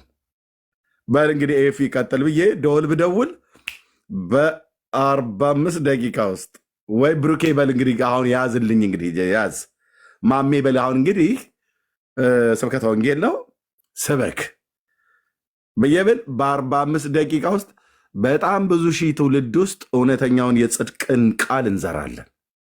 ምክንያቱም እነሱም እንዳሉት እኛም እንደምናውቀው እነሱ ስላሉ አይደለም። መንፈስ አለብን። የማን መንፈስ? የተባረከው የሥላሴ ሶስተኛ አካል የሆነው መንፈስ ቅዱስ አለብን። ለዚህ እኮ ነው የፈሩን። ለዚህ ነው የፈሩን። ለዚህ ነው ኢትዮጵያ ምድር ላይ የፈሩት። ዲያቆን አማኑ እንዳለው እናንተ ሙስሊም ምድሪቱን ይወርሳል ብላችሁ ትላላችሁ። እኔ ጴንጤ በ5 ዓመት ውስጥ ጴንጤ ምድሪቱን ካልወረሰው በቁጥር ከኦርቶዶክሳውያን ካልበለጣል። የራሳቸው ቤተክርስቲያን መምህርና ዲያቆን አማኑ የአሜሪካው እነዚህ ታክቲ ሰራ ልጆች የተባሉት ደግሞ ወጣው እኔ የሚታየኝ አለ አንደኛው እነ ፕሮፌት ጉጉል ማለት ጋዲሳ ማለት ነው። ጋዲሳ ነቢይ ጉግል ነው የሚባለው። ማነው ራሱ ጓደኞቹ ናቸው ስም ያወጡለት ፕሮፌት ጉግል እና ሌሎቹ ደግሞ ምናሉ እኔ በ10 ዓመት ውስጥ ፕሮቴስታንትነት ጭዳ ሲሆን ነው የሚታየኛል። የላላኛው ደግሞ ተነስቶ በ5 ዓመት አለ። አልተያዘም። አየህ አንተን አልገናኝ አለ። ኢየሱስ ክርስቶስ ላይ ሊመሰክሩ የመጡት ምስክሮች ምስክርነታቸው አልተስማማም ይላል። አንዱ 5 ይልላል፣ አንዱ 10 ይልላል፣ አንዱ 2 ይልላል። ወዴት እየሄድ ነው? ጀራና ያ ጀማ ይላሉ።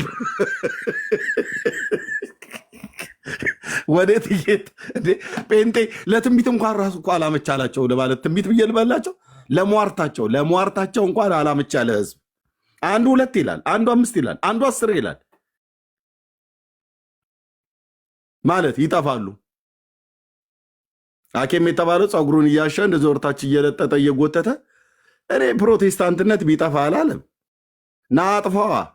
ናጥፋው በምን በትምህርት አጥፋው። እስቲ ሪዝህን እየጎተቱ እንትና ሄሬኒዮስ፣ ሱሱኒዮስ፣ ሰባሊዮስ፣ እንጦሮንጦስ፣ መቃሪዮስ እንደማለት አይደለም። ናጥፋው እስቲ ጴንጤን አኬ ተሰማል አይደል? ና እኔ እፈቅድልሃለሁ። እዚህ ጋ ግባና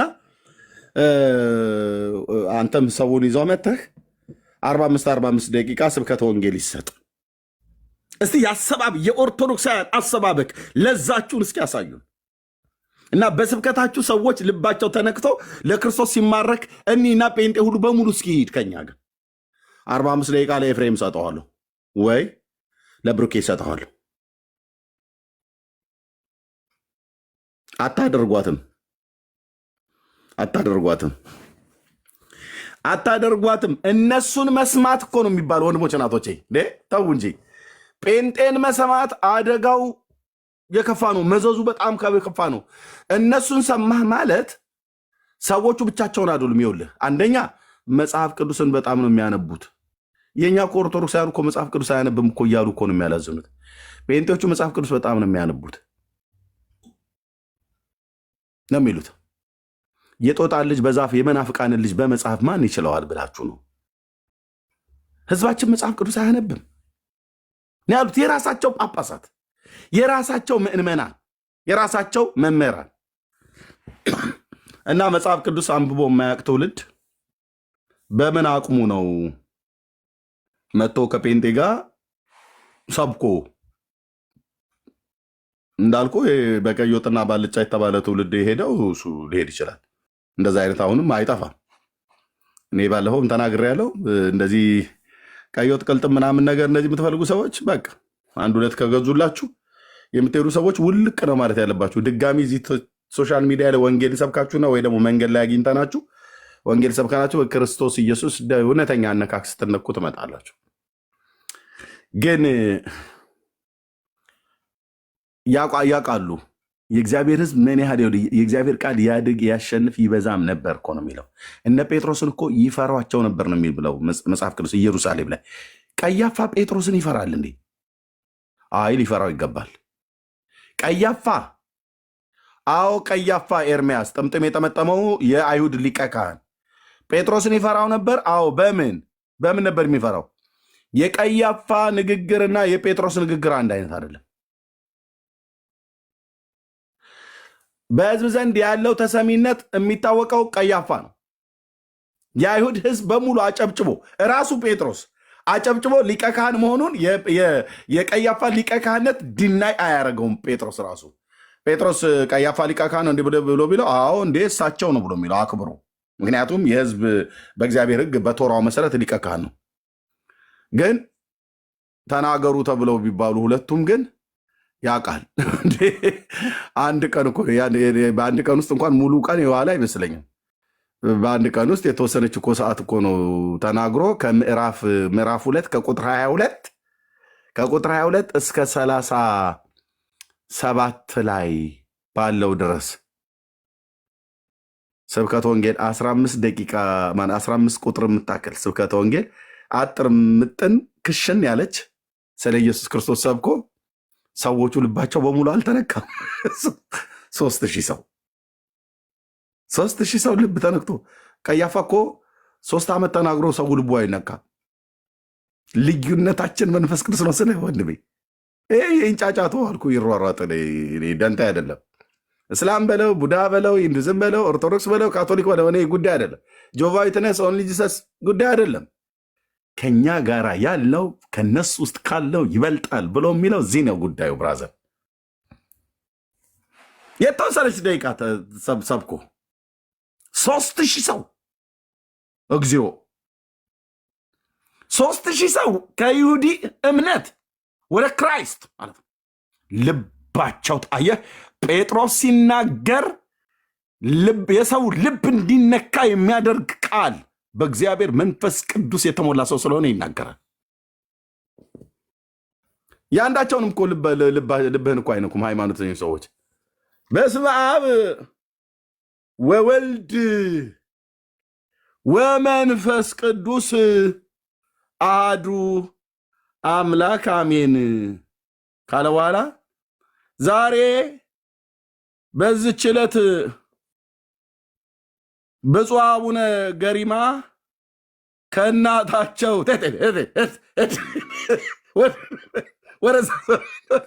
ወደዛ ዞር ከእናታቸው ሰዋት ደግሞ አቡነ ገሪማ ነው። በስመ አብ ወልድ መንፈስ ቅዱስ ብለህ በስመ አብ ወልድ መንፈስ ቅዱስ ብለህ ጀምረ ከእናታቸው ከማሆይ እንትና ተወልደው አባታቸውም ደግሞ በዚህ ወጥቶ በዛቲ ዕለት አይረፈ ብሎ በዚህ ቀን ያረፉበት ቀን ብሎ ይነግራል። ሰው እና ምን ይጠበስ ብለህ ብትቀጥል የለም። ያው መቃብራቸውን ለበረከታቸው ቃል ኪዳን ገብቶላቸዋልና በመቃብራቸው እየሄዳችሁ ማህበረ ምእመናን ከቃል ኪዳናቸው ከበረከታቸው ሱታፌ እንድትካፈሉ ይላል። ምን በረከት አለውና አንተዬ አቡነ ገሪማን ያልከኝ ምን በረከት አለውና? ና በረከት ልንገርህ። በረከት ከብርሃናት አባት ይወርዳል ይላል ያዕቆብ። እዚህ በጎ ስጦታ ፍጹም በረከት ከብርሃናት አባት ከሰማይ ይወርዳል ይላል።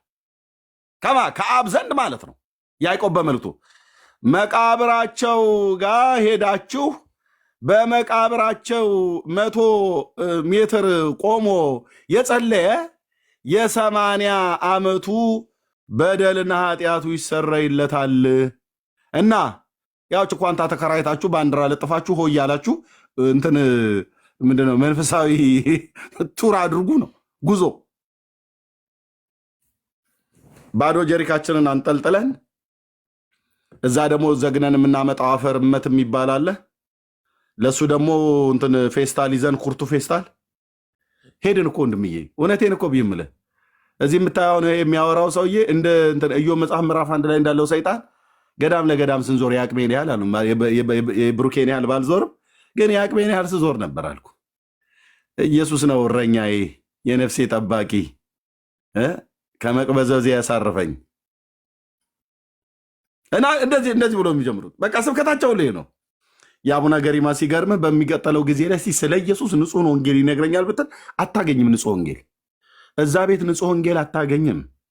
ስለ እግዚአብሔር ብቻ ተሰብኮ በስመ አብ ወወልድ ወመንፈስ ቅዱስ አሐዱ አምላክ ብሎ ስለ ፍጡር ሳይናገሩ ወስብሐት ለእግዚአብሔር ተብሎ የተባለበት ቀን የለም።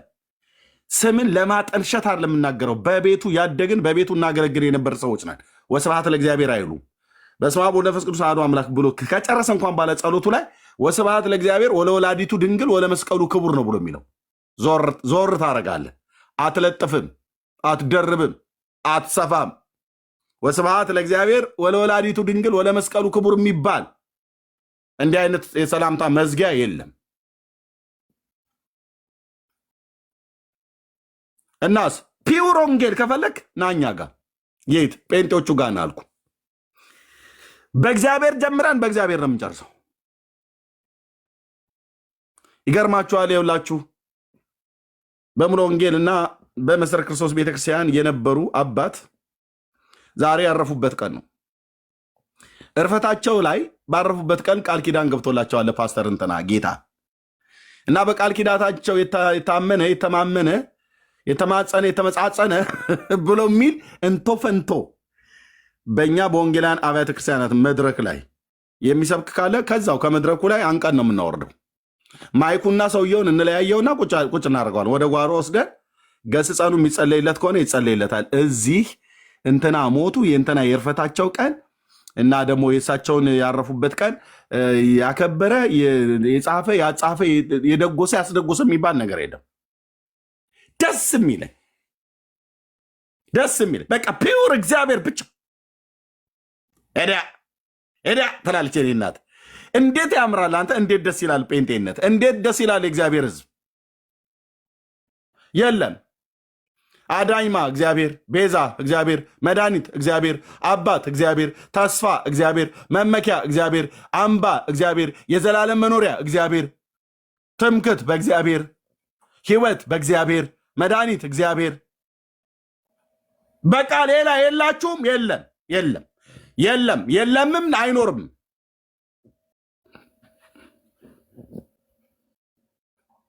የለም። ታዲያ እነማን ልንደምርልህ ነው ከእግዚአብሔር ጋር? እግዚአብሔር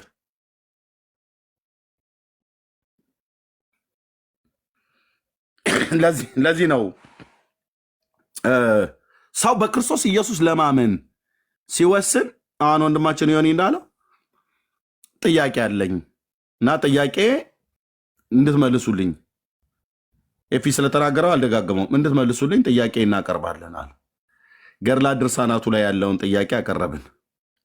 አይመልሷትም። አክሊለ መድኃኒዓለም ምስክሬ ነው፣ አይመልስም።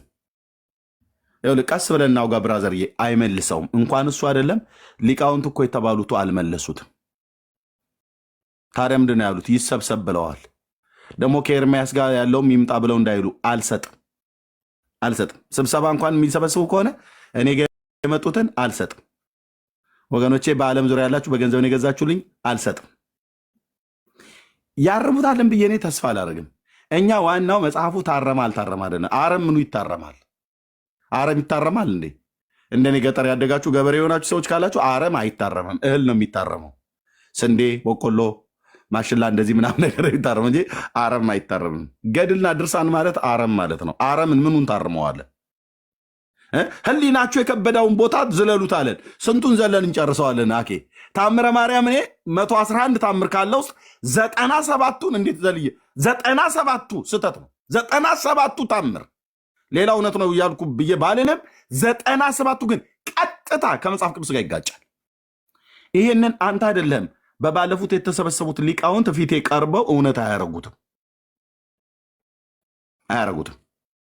እና አሁን ታምረ ማርያምን እሺ ከ111 ታምር 97 አይደል? ስንት ነው የተረፈው አትለኝም? 14 እና ቆይ ልጠጣው ብለህ የሆነ ነገር እያልክ የምተፋው ነው የሚበዛው ማለት ነው ከሚገባው ይልቅ ገብቶም እሱ ደግሞ እኮ የተረፈው 14ቱ ገብቶ ህይወትን የሚያድን ቢሆን ኖሮ ጥሩ ነበረ። አያድንም፣ ህይወትንም አያድንም።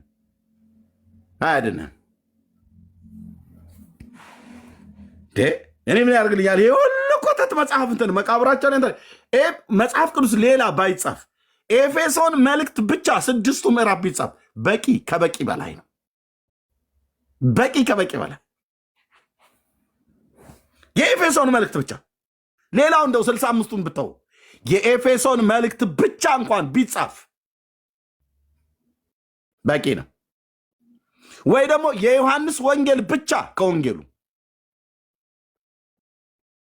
ከነቢያት መጽሐፍ ጋር የኢሳይያስ ትንቢት ብቻ 66 ምዕራፍ ሌሎቹ መጽሐፍቶች እንኳን ባይኖሩ በቂ ከበቂ በላይ ነው። መሲሁን ጉልህ አድርጎ ሳይቶ ሞቱን ትንሣኤውን የሚሞትበትን ዓላማ ብሉይ ኪዳን ላይ ቆሞ አዲስ ኪዳን የሰበከ አገልጋይ፣ ብሉይ ኪዳን ላይ ቆሞ አዲስ ኪዳን የሰበከ አዲስ ኪዳን የተነበየ አገልጋይ ኢሳይያስ ምን ያርገና በቀይ በጥቁር እስክሪብቶ የተጻፈ ይኸው ቤቴ የልጆቼን መጫወቻ ቦታ ሁሉ እንኳን እስኪያጣብበኝ ድረስ ቤቱ እስኪጠበኝ ድረስ ወንድሞች ናቶች ስታነበቡት አንድ እኮ ተስፋ የሚሰጥህ የለም። ተስፋም ከሰጠ በፍጡር ላይ ነው ተስፋ የሚሰጥ።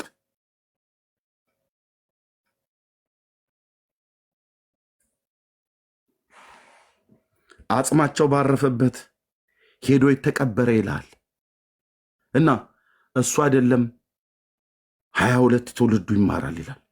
አንተ ሄደ እንትና የሚባል ሰውዬ አጽሙ በተቀበረበት ስለተቀበርክ እና ልጆችን የልጅ ልጆች ሁሉ በሙሉ የፈለጋቸውን ቢያደርጉ እዛ ይድናል ይላል። ቃል ኪዳን ገባላቸው። ኢየሱስ ክርስቶስ በኦርቶዶክስ ተዋሕዶ ቤተክርስቲያን እኮ በየፌርማታው እንደሚባል ነው። በየፌርማታው ይማማልልሃል አልኩ። ቃል ኪዳን ገባላት፣ ቃል ኪዳን ገባላቸው ለነሱ፣ እሳቸው፣ እነሱ ቃል ኪዳን ገባላት፣ ቃል ኪዳን ገባላት፣ ቃል ኪዳን ገባላቸው፣ ቃል ኪዳን ገባለት፣ ለሱም ቃል ኪዳን ገባለት። ኢየሱስ ክርስቶስ ጌታዬ፣ ብራዘርዬ እንኳን አንተ ለምትለው አቡነ መገርሳና አቡነ አራርሳ ለምትለው ሰውዬ አይደለም ለጳውሎስ እንኳን ጌታ ቃል ኪዳን አልገባለትም። ደስ አይልም? እስቲ ምን አለ ጳውሎስን ቃል ኪዳን የገባለት? ያው እንግዲህ ሐዋርያው ጳውሎስ የአንተን ስም የጠራ መታሰቢያን ያደረገ ዝክርህን የሞትክበት ቀን ያሰበ መቼ ቀን እንኳን እንደሞተ አናቅ፣ ግን ሮም ላይ ነው የሞተው። ያ ታላቅ ሐዋርያ ከጌታ ከኢየሱስ ክርስቶስ ቀጥለን የምንጠራ ሐዋርያ እና ጳውሎስ ያው እንግዲህ የሞትክበትን ቀን መሞትህን መታሰቢያ አድርጎ ያደረገ ዝክርህን የዘከረ መጽሐፍን የጻፈ ያጻፈ የደጎሰ ያስደጎሰ በመንግስተ ሰማያት ስሙን በሕይወት መጽሐፍ ጽፈዋለሁ። ገሃነመ እሳትን አያያትም አለው ለጳውሎስ ጌታ? አላለው።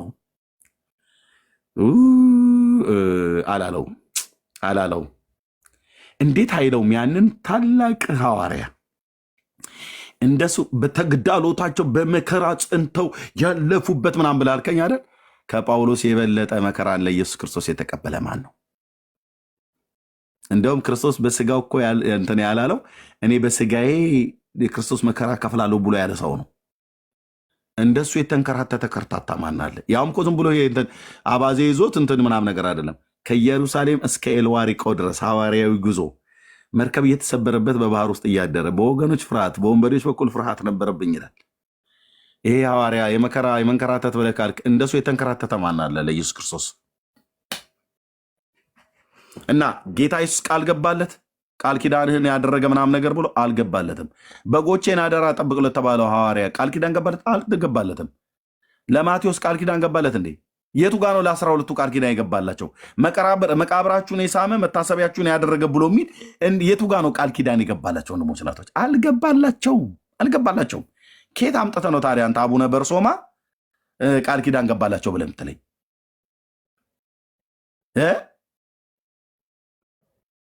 ስምህን የጠራ ተስካርህን ያደረገ ምሬ ምርልሃለሁ ብሎ ለታላቁ አባት ለአብርሃም የቱ ጋር ነው ቃል ኪዳን የገባለት? መሲሁ ከእሱ ዘር እንደሚወለድ ቃል ኪዳን ገባለት እንጂ አብርሃም አባት መቃብርን የሳመ ዝክርን የዘከረ ያደረገ ምሬ እምርልሃለሁ ብሎ የቱ ጋር ነው ቃል ኪዳን የገባለት? አንድም ቦታ አታገኝም። አንድም። እግዚአብሔር በልጁ በክርስቶስ ኢየሱስ ነው የምሕረትን ኪዳን ቀራንዮ ኮረብታ ላይ ያደረገው። በእርሱ የሚያምን ሁሉ የኃጢአቱን ስርየት እንዲቀበል ነቢያት ይመሰክሩለታል፣ እንደዚሁም ሐዋርያቱም ሰብከውለታል፣ እንዲሁም አባቱ እግዚአብሔር አብ ተናግሮለታል፣ እንዲሁም መንፈስ ቅዱስ ምስክርነቱን ሰጥቷል በእሱ ላይ በመምጣት እንዲሁም እናቱ እሱ የሚላችሁን አድርጉ ብላለች። አለቅ። ልጁ ያለው ሕይወት አለው ብሎ ጥንፍፍ አድርጎ ምንም እንትን ምንድነው ይሄ ማለት ይሄኛው በአንድምታ ይፈታ ብለህ እስከማትል ድረስ እስኪ ሊቃውንቱ ይህን ክፍል ይዩት ተብሎ እስከማይባል ግልጽ አጭር፣ ስትውጠው ግን መድኃኒት የሆነች አጭር እጥር ምጥን ያለ ዘየአምን በወልድ ቦ ሕይወት ዘለዓለም፣ በልጁ የሚያምን የዘላለም ሕይወት አለው። አለቅ። ወንጌል። ስለዚህ ሰው በኢየሱስ ክርስቶስ ለማመን ሲወስን እየቀለድክ ነው ተብሎ ይባላል። ዮኒ አልቀለደም። ጥሩ መንገድ ጥሩ ጅማሮ ነው የያዘው። እንጸልይለታለን እግዚአብሔር አምላክ እንዲረዳው ለህይወት የሚሆን ንስሐን ጌታ ሰጥቶት ጌታን እንዲቀበል ወደ ውሳኔ እንዲመጣ እንጸልይለታለን። ለቀረበው ጥያቄ እንኳን አክሊል እንኳን ሊመልስ አይቻልም፣ ግን ሰምተውናል፣ አይተውናል። ባለፈው 6,000 ሰው ባለበት ዮኒ ጌታ ይባርከው ምንድነው ብላችሁ ምትሉት በመረጃ እስኪ አምጡ ይዛችሁኑ ብለዋለን። ይዘን መጣን ከወንድሞቼ ጋር አሳየን። መልስ መመለስ ሲገባው እየቀለድክ ነው እንደ ዮኒ ትቀልዳለህ አይደል ብሎ አለው። እየቀለደ አይደለም። ሰው ወደ ኢየሱስ ክርስቶስ ሲመጣ እየቀለደ አይደለም። ለህይወቱ ዋጋ ሊሰጥ የህይወቱን ጌታ ሊጠጋ ወስኗል ማለት ነው። ስለዚህ ከእንዲህ አይነት ቀልድ ትታችሁ ብትመጡ እንደውም እናንተ ወደ መዳን ብትመጡ ጥሩ ነው። አባትህና አንተ የተናገራችሁት አንድ አይነት አይደለም። አንተና ሌሎቹ እንደምትሉት አንዳችሁ ከአንዳችሁ እርስ በርሳችሁ እንኳን የማትስማሙ ናችሁ። ዘበነ ገድላት ድርሳናቱ መጽሐፍ ቅዱስ ናቸው ብሏል። ሌላኛው በማህበረ ቅዱሳን ቴሌቪዥን ላይ ቀርቦ መጽሐፍ ቅዱስን መስለው መጽሐፍ ቅዱስን አክለው ነው ያለው። በአጭር ቃል ዳጊዬ ጥሩ አድርጎ አስቀምጦታል። እሱኛውን ፓርት እችን ቪዲዮ ሳይቼ ልስጣችሁ ወገኖች። እንደዚህ ነው ቤተክርስቲያኒቱ ውስጥ ያለው መረዳት። እኔም ላሳይ ያዘጋጀዋል ነበር እድሜ እንደዚህ ነው።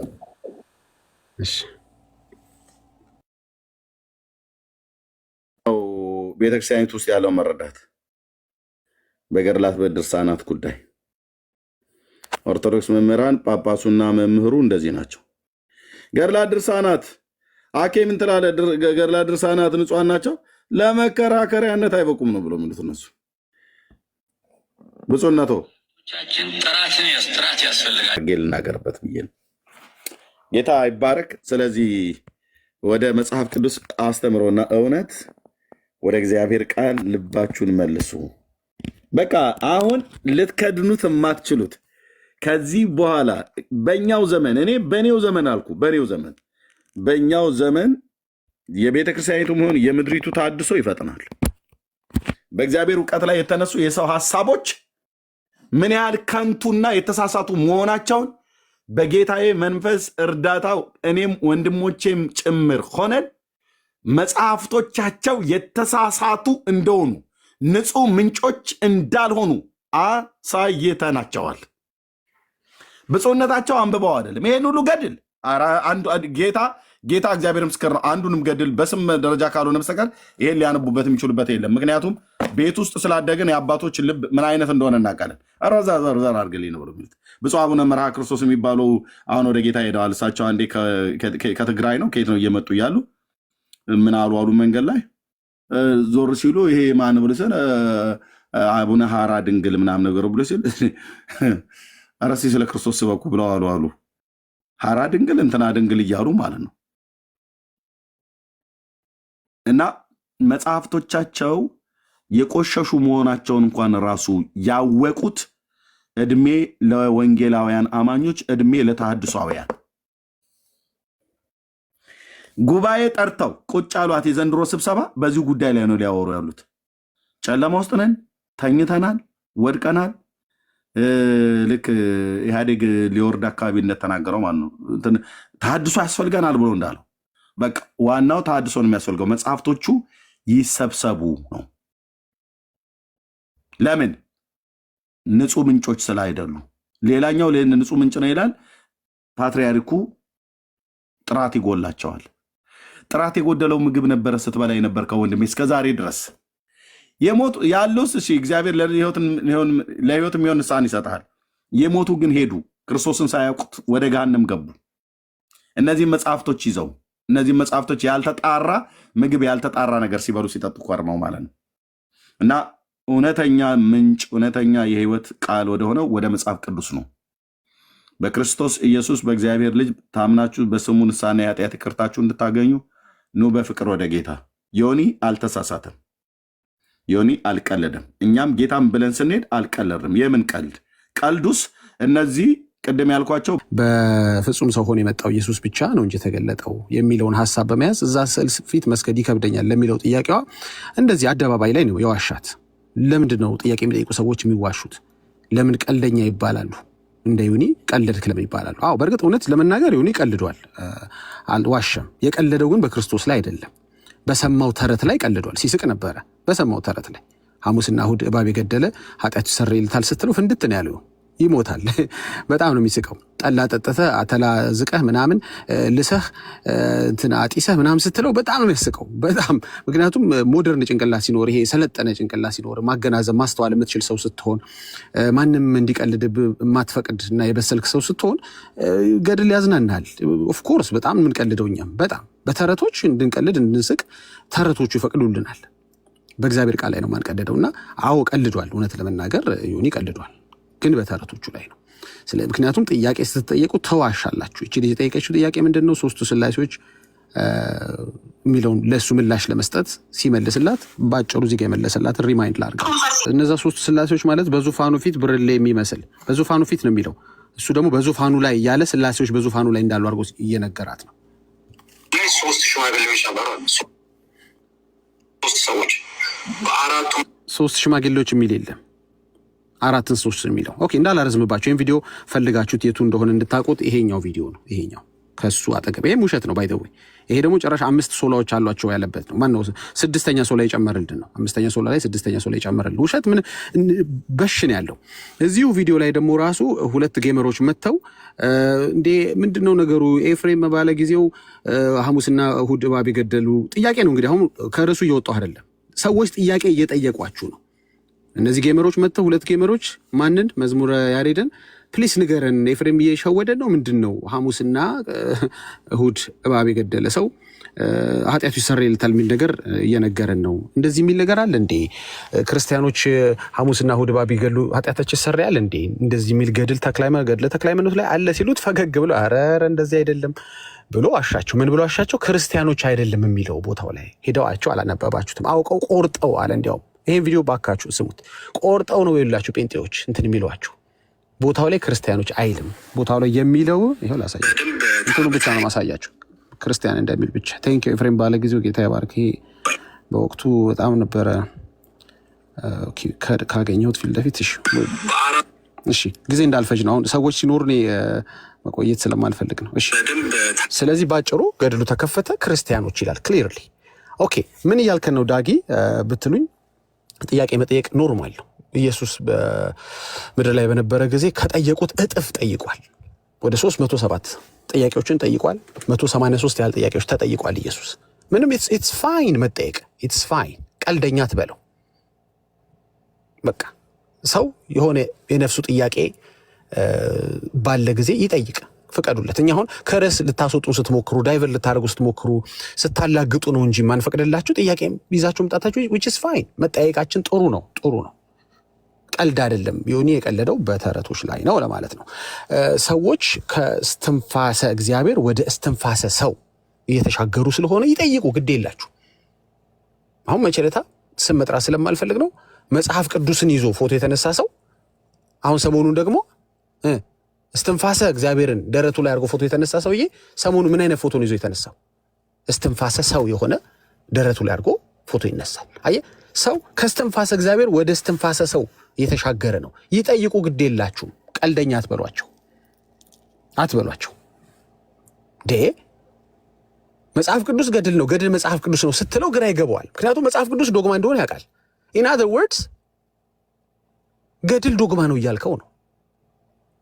ልድገመው፣ ገድል መጽሐፍ ቅዱስ ማን ያሉ? ይኸው ቅድም ኤርሚ ከፈተው እኮ መጋቢ ሐዲስ ዶክተር ዘበነ ሁለቱም ምን እያላችሁ ነው?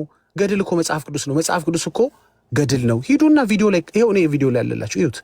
ዳት ሚንስ ምንድን ነው? ገድል ዶግማ ነው እያልክ ነው። እዚህ ጋር ትመጣና ቀልደኛ ነህ፣ መከራከሪያ እኮ አይሆኑም አትበለው።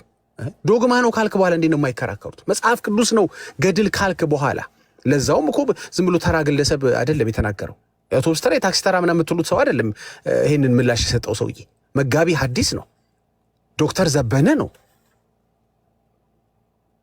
መከራከሪያ አይሆኑም አንተ ብትለኝ ምን አገባኝ? ቤተክርስቲያን ዶግማ አድርጋቸዋለች። አክለው መስለው ብቻ አይደለም ያሉት። መጽሐፍ ቅዱስ ገድል ነው፣ ገድል መጽሐፍ ቅዱስ ነው። ሶሪ ማሳያለሁ። ይሄንን እሷን ፓርት አሉ። እነዚህ መጻሕፍት ድርሳናት፣ ገድላት፣ ታምራት ወይም ደግሞ አዋልድ መጻሕፍት መጣ መዝሙር ያሬድ ምንድን ነው ያለው? ኖ ያብራሩትን ከዚህ በኋላ ስማ አለ። ምን ሲያብራሩ ይህንን ሐሳብ ሻሩት። ገድል መጽሐፍ ቅዱስ ነው፣ መጽሐፍ ቅዱስ ገድል ነው የሚለውን ሐሳብ ሻሩት። ልድገምልህ፣ እግር እስኪሰባበር መጥተህ ኖ ይሄ ንግግር አስጨርሰው ቪዲዮውን ሲያብራሩ እኮ እንደሱ አይደለም። ምን አሉ ሲያብራሩ? መጨረሻ ላይ ቅድም የተናገርኩት ባይ ዘ ዌይ ተውት፣ ገድል መጽሐፍ ቅዱስ ነው፣ መጽሐፍ ቅዱስ ገድል ነው ያልኩትን ባይ ዘ ዌይ ተውት አሉ አላሉም እኮ። እንዲያውም አጠናከሩት እኮ፣ ገድል መጽሐፍ ቅዱስ መሆኑን አጠናከሩት። መከራከሪያ አይሆኑ ምናምን ይጠይቅ ሰው፣ ግድ የላችሁም ይጠይቅ፣ አትጥሉት። በተለይ እንደ ዮናስ አይነት በጣም ማመዛዘን የሚችል ልትሸውደው የማትችል በደንብ አድርጎ ዓለማዊውንም ሕይወት የሚያውቀው መንፈሳዊውንም ሕይወት የሚያውቀው የሙስሊሙንም ሕይወት የሚያውቀው በደንብ ሚዛናዊ ጥያቄ ነው የጠየቀ። ይጠይቅ፣ ሚዛናዊ ባይሆን ይጠይቅ። ምንድን ነው ችግሩ? ኦኬ፣ በዚህ ላጠቃል። አዎ የራሴን ልናገር፣ በጣም አዝኛለሁ። ሰሞኑን በጣም አዝኛለሁ። ኮሜንት ያረክልኝ አልነበረ? አዝነሃል፣ ሐዘን ቤት ነው ያለው ብለኛል። ኦፍኮርስ ለመጀመሪያ ጊዜ ባልልም ከተናገራችኋቸው ጥቂት እውነቶች ውስጥ አንዱ ኦርቶዶክሳውያኖች ሰሞኑን ኮሜንት ያደረጋችሁት ነገር ነው። አዝናችኋል ያላችሁን ነገር እውነት ነው። ምንም አላሻችሁ። ጥቂት ነው እውነት የምታወሩት። ከጥቂቱ መካከል ኮሜንት ያደረጋችሁልን ትክክል ነው። አዝነናል። ለምን? ምክንያቱም እዚህ መድረክ ላይ ያመጣኝ ሪዝን እንዳዝን ያስገድደኛል። ማቴዎስ 9:36 ብዙ ሕዝብን ባየ ጊዜ እረኛ እንደሌላቸው በጎች ተጨንቀው ተጥለው ነበርና አዘነላቸው። ሰው ሲጨነቅ፣ ሰው ሲጣል፣ ሰው እስትንፋሰ እግዚአብሔርን በእስትንፋሰ ሰው ለውጦ የሕይወትን መንገድ ትቶ የሞትን መንገድ ሲመርጥ እማላዝን ከሆነ እኔ እዚህ ምን እሰራለሁ? ለአንድ ነፍስ አይደል እዚህ ጋር የመጣሁት? ዮናስ ጥያቄ ሲጠይቅ እማለመልስ ከሆነ ነፍሱ ስትጨነቅ፣ ነፍሱ ጥያቄ ሲኖራት፣ ሰዎች ከጌታ ቤት ሲመለሱ ሲሸሹ እማላዝን ከሆነ ምንድን ነው የምሰራው እዚህ ጋር? አዝናል ትለኛለህ እንዴ? ኦፍኮርስ ካላዘንኩ እንዲያውም ምን እሰራለሁ እዚህ ጋር? ምን እሰራለሁ? ባይሆን ለወንጌል አማኞች አንድ መልእክት አለኝ። የመከሩ ጌታ ሰራተኞችን እንዲልክ ለምኑ። በጣም ብዙ መኸር አለ ወገኖች። እዚህ ቲክቶክ ላይ ብዙ መኸር አለ። ብዙ ነፍሳትን ዊን ማድረግ የምንችልበት፣ ብዙዎች አይናቸው እየተገለጠ ያለበት አለ። በመልካም ወጣቶች ሺዎች ሲመለሱ፣ እኛ ፖለቲካ አልሰራንም። ሺዎች ሲመለሱ ወደ ጌታ ሲመጡ ይጠይቁ፣ ግድ የላችሁ ይመለስላችሁ። ከእንዲህ አይነት ኮምፓሽን ከእንዲህ አይነት አዘኔታ አገልግሉ ሰዎች እንዲመለሱ። ይሄዳ ጥርግ ይበላ ምና አንልም። ኖ አንልም። እኛ ትዕቢተኞችን ላንታገስ እንችላለን፣ አንለማመጥም። ወፍጮ ድንጋይ ማርገህ እኮ እንትን ውስጥ ሊገቡ ይችላሉ፣ ወደ ባህር ሊጣሉ ይችላሉ። አንፈልገውም። ያንን መጨረሻቸውን እንፈልገዋለን ማለታችን አይደለም። ግን we will do our best to make sure ወደ ጌታ ቤት እንዲመለሱ፣ በጌታ ቤት ያሉት እንዲጸኑ እናዝናለን። እንዴ ካላዘንክ ምን ትሰራለህ? ብሮ ልቀቅ፣ በቃ ፖለቲካ ነው አንተም እየሰራ ያለው እንደሌሎቹ። you gotta have that passion, you gotta have that compassion። እንዴ እየተጨነቀ እኮ ነው ትውልድ። ምን እሰራለሁ እዚህ ጋር ለበዚያ ለየቱ ስሜ እንዴ ማቀኝ ህዝብ አለ እንዴ? ባይደው እኔ ኮንጌላ ማኝ እኮ ያቀኛል እኮ። ምን ይሰራልኛል እዚህ ጋር? የሚያቀኝ እንዲያቀኝ ትቀልዳለህ እንዴ? I'm not here for fame bro። ግን በጣም ሲሊ በሆኑ ነገሮች ሰዎች ከጌታ ቤት የተመለሱ ነው። እንዲያውም ከባድ መስሎኝ አይነት ቴዎሎጂያን ከሊዲ ላይ አርጉት ብዬ ነበር።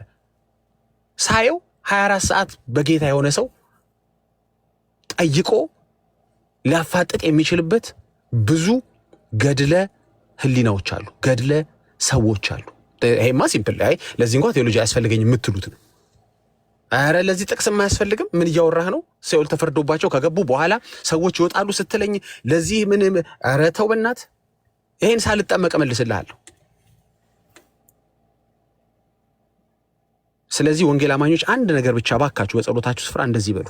የመከሩ ጌታ እዚህ ገስ ላይ ከምታዩቸው በጣም በብዙ ሺዎችን ሰራተኞችን እንዲልክ ጸልዩ። አመሰግናለሁ። ቴንኪዩ።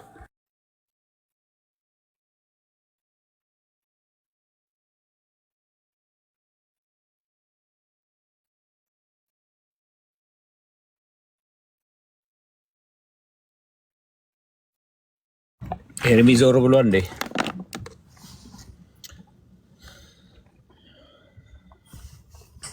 ጌርሳቤ ቀጥል። በትልቁ ላርገህ ቀጥል። በትልቁ አታርገኝ፣ ሽሪንክ አርገኝ ፕሊስ። ኦኬ። ሰላም እላችኋለሁኝ ሁላችሁም የተወደዳችሁ ወገኖች፣ ጌታ ኢየሱስ አብዝቶ ይባርካችሁ። ኤፍዬ መጀመሪያ ላይ በጣም ቆንጆ ነገር ነው። ኢንስፓየር አድርገኝ ነበር፣ ዘራፍ እንድልህ ያረከኝ ነበር ስትናገር እና እግዚአብሔር ይባርክ። ዳግዬ ቤካ ወንድማችን ዛሬ እዚህ መጥቷል። ፋይት ላይ ያደርግ ሴና ከረጅም ጊዜ በኋላ አይቼሻለሁ። በቅርብ ጊዜ እንደዚህ ሰላም አላልኩሽም። መርሲ ትጉታችን ብሩኬ የተወደድከ ወንድማችን እታችም ያላችሁ ሁላችሁንም በጌታ በኢየሱስ ክርስቶስ ስም ሰላም እላችኋለሁ። ኤርሚዬም ዞር ብሏል መሰለኝ። ተባረኩ። ምንድነው አሁን ወገኖች ባሉት ላይ ከኤፍኤ ሀሳብ ብነሳ የአኬን ያንን ሰመራይዝ አድርጎታል በቆንጆ ሁኔታ። ገድላት በክርስትና ህይወታችን እንድንበረታ ይረዱናል አለ። እውነታው እንደዛ ነው ወይ? ገድላትን ስናነባቸው እውነት በክርስትና ህይወት እንድትበረቱ የሚያደርጉ ናቸው ወይስ ከክርስትና ላይ አንስተው በሌላ ነገር ላይ በዛ ገድል በተጻፈለት ሰው ላይ የሚያደርጉ ናቸው? እውነቱን እንናገር ወገኖቼ። ታሪክ እኮ ይወቅሰናል። አናውቀውም። አሁን የምናገረው ድምፅ ተቀምጦ ምናልባት ዘመን ካለ ለልጅ ልጆቼ ሊቀመጥ ይችላል። በታሪክ ወገኖቼ በሮንግ ፖዚሽን መሆን በጣም ትልቅ ውርደት ነው።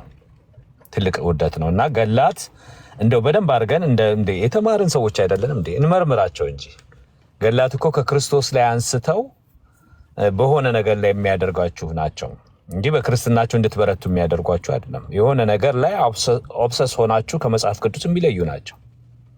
ፎር ኤግዛምፕል አሁን ዛሬ ዘማርያምን ምሳሌ ሰጠ። ቅድም መውረድ ነው ብሎ ኤፍ ያስቁሞታል። ቤካን ሰምቻለሁኝ እና ዘማርያምን ጠቀሰ። እሱ አንዱ ያስተማረኝ አለ። ዘማርያም የኢየሱስ ስም ሲጠራ ያስጠላኛል ያለ ሰው እኮ ነው። እንዴት እሱን ኮት ታደርጋለህ? እሱ አስተማረኝ እንዴት ትላለህ?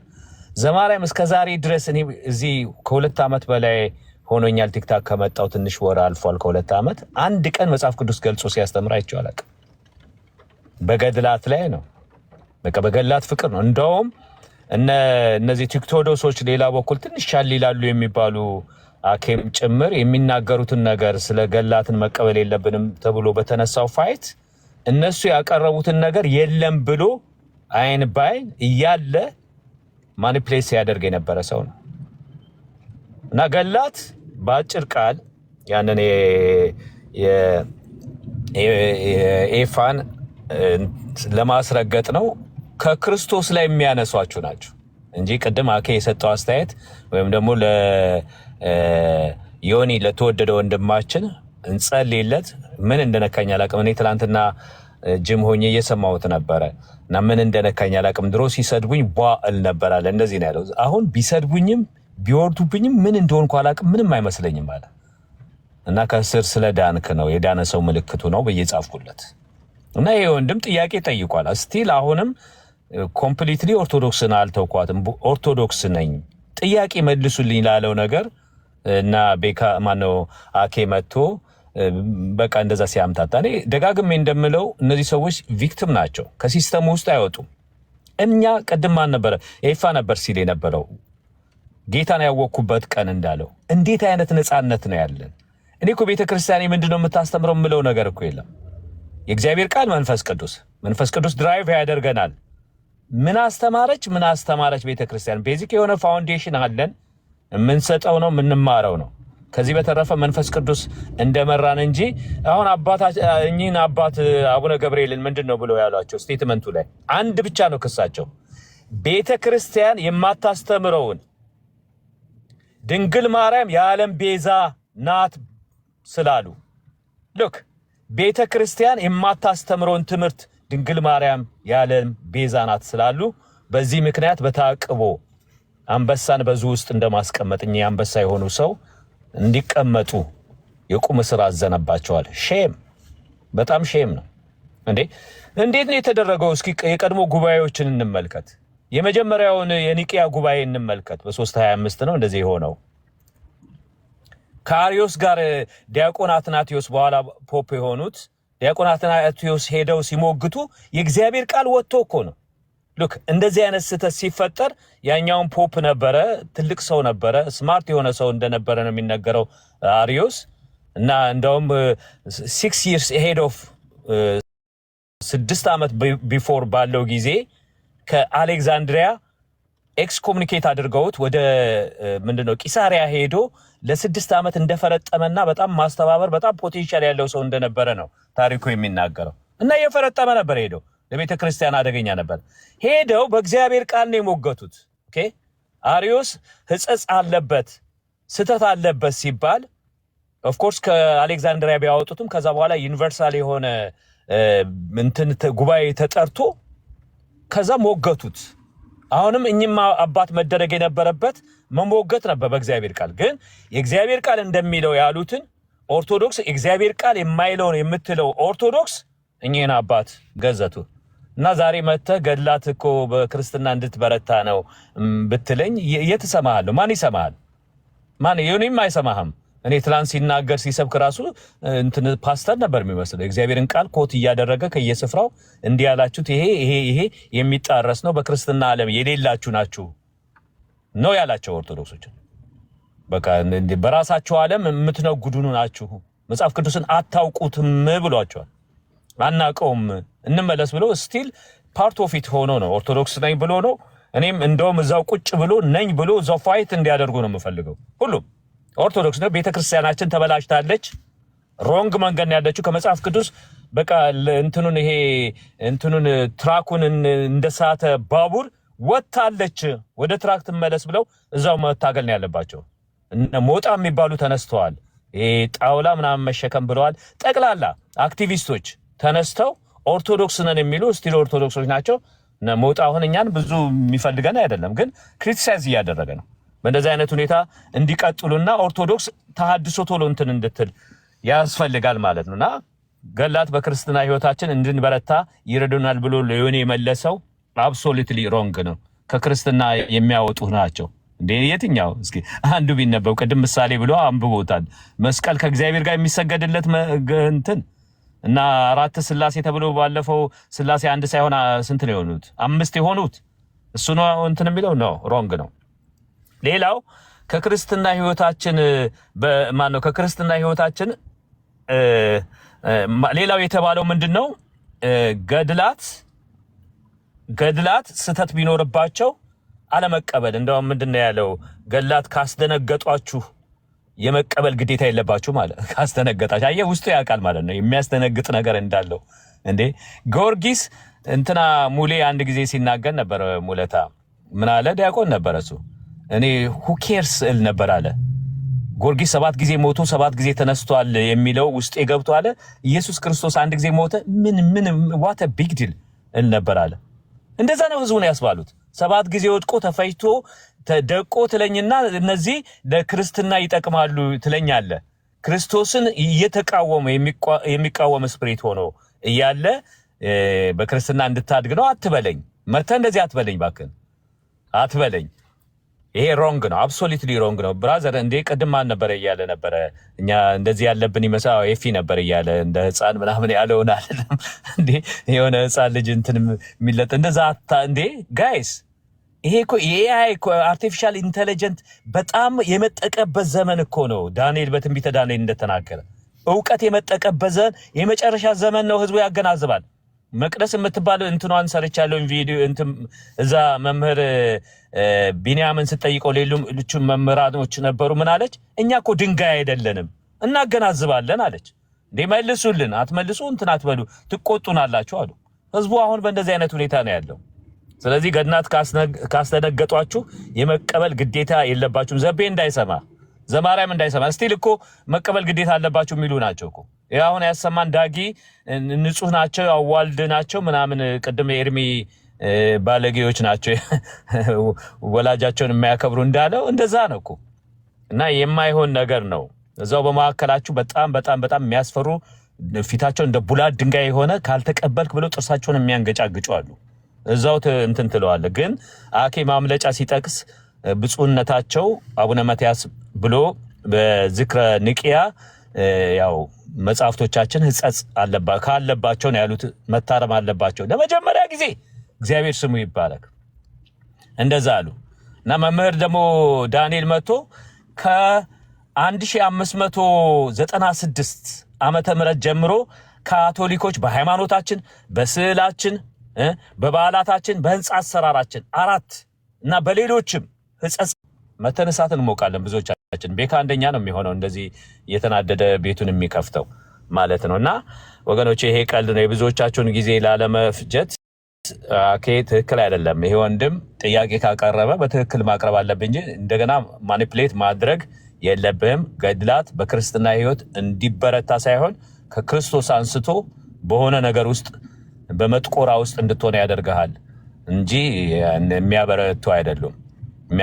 ሌላ ኤርሚ የተመቸኝ እንደውም እየተናገረ ያለ 45 ደቂቃ ተሰጥቶ እነሱ ቢሰብኩኛ ሲል ውስጤ እየተቃጠለ ነበር። እንዲሁ እሺ ብሎ አንዱ ቢገባና ቢለቀን አውቶማቲካሊ ነው የምንለቀው። እግዚአብሔር ስሙ ይባረክ። እንዴ አውቶማቲክ ራሱ አሁን ከውስጣችን የሚመጣው ስለ ክርስቶስ ማዳን እንዴት እንደጠራን እንዴት ሰስቴን እንደሚያደርገን እንደ አንደኛ ጴጥሮስ ምዕራፍ 1 ጊዜ ልበለው እስኪ በቃሌ ኢየሱስ ክርስቶስ ከሙታን በመነሳቱ ለሕያው ቃልና ለሕያው ተስፋና ለማይጠፋ እድፈትም ለሌለበት ለማያልፍ ርስት ዳግመኛ የወለደን የጌታችን የኢየሱስ ክርስቶስ አምላክና አባት ይባረክ። ይህም ተስፋ በመጨረሻው ዘመን ሊገለጥ ላለው ይህም ርስት ነው የሚለው በመጨረሻው ሊገለጥ ላለ ርስት በእግዚአብሔር ኃይል በእምነት ለተጠበቃችሁ በሰማይ ቀርቶላችኋል ይላል። ይሄን ነው የምንሰብከው። ኢየሱስ ክርስቶስ ከሙታን በመነሳቱ ምክንያት ነው የተሰጠን ሁሉ የተሰጠን።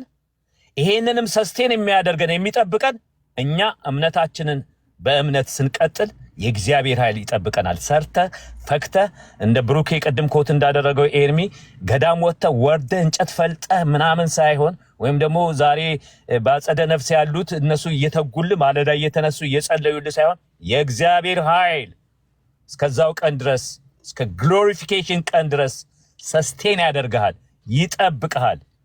እንደዛ ነው የሚለው። እግዚአብሔር ስሙ ይባረክ። ስለ በጎ ፈቃድ መፈለግንም ማድረግንም በእኛ የሚሰራ ይላል ፊልጵስዩስ እነሱ የሚጠቅሱት ቁጥር 12 ቁጥር 13 ላይ 3:12 ይመስለኛል ባለ 3:12 ላይ እና መዳናችሁን ፈጽሙ ምናምን ብለው ያቆማሉ። ቁጥር 13 ላይ ስለ በጎ ፈቃድ መፈለግንም ማድረግንም በእኛ የሚሰራ እሱ ነው ይላል። እግዚአብሔር ስሙ ይባረክ። እና ሁለተኛ ጴጥሮስ ምዕራፍ 1 ላይስ የመለኮቱ ኃይል በገዛ ክብሩና በጎነቱ የጠራንን በማወቅ ለሕይወትና እግዚአብሔርን ለመምሰል የሚሆነውን ሁሉ ስለሰጠን ይላል። ገላት አይደለም እኔ የሚረዳኝ ለሕይወትና እግዚአብሔርን ለመምሰል የሚሆን ጸጋ ሰጥቶኛል። ቲቶ 3:11 ሲናገር የለም እንዴ? ሰዎችን ሁሉ የሚያድን ጸጋ ተገልጧል። ይህም ጸጋ ኃጢአተኝነትና ዓለማዊ ምኞትን ክደን የተባረከውን የጌታችን የኢየሱስ ክርስቶስን ምጽአት ስንጠብቅ በአሁኑ ዘመን በቅድስና በጽድቅ እግዚአብሔርን በመምሰል እንድንኖር ያስተምረናል። ይሄ ጸጋ ያድንሃል። ይሄ ጸጋ ያኖርሃል። ይሄ ጸጋ እንድታገለግል ኃይል ይሆንሃል። ይሄ ጸጋ ሰስቴን ያደርግሃል። ገድላት አይደለም፣ ስራ አይደለም፣ መፍጋት አይደለም። እግዚአብሔር ሙሉ የሆነ ጸጋ ነው የሰጠን። ጌታ ስሙ ይባረክ። ማይክ ፍሪ ጋይስ። ተባረክ ጌሳም የጌታ ኢየሱስ ዘመንን ይባርክ። ወገኖች ሰላም ብያለሁ። ሁላችሁም በጌታ ፍቅር ታችም ያላችሁ እሺ እንቀጥል። እኔ ሌትሊ ነው ጆይን ያደረኩት። ማን ነው ያልተናገረው?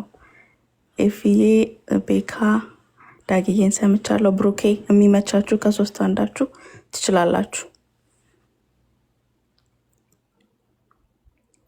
አላችሁ ወንድሞች።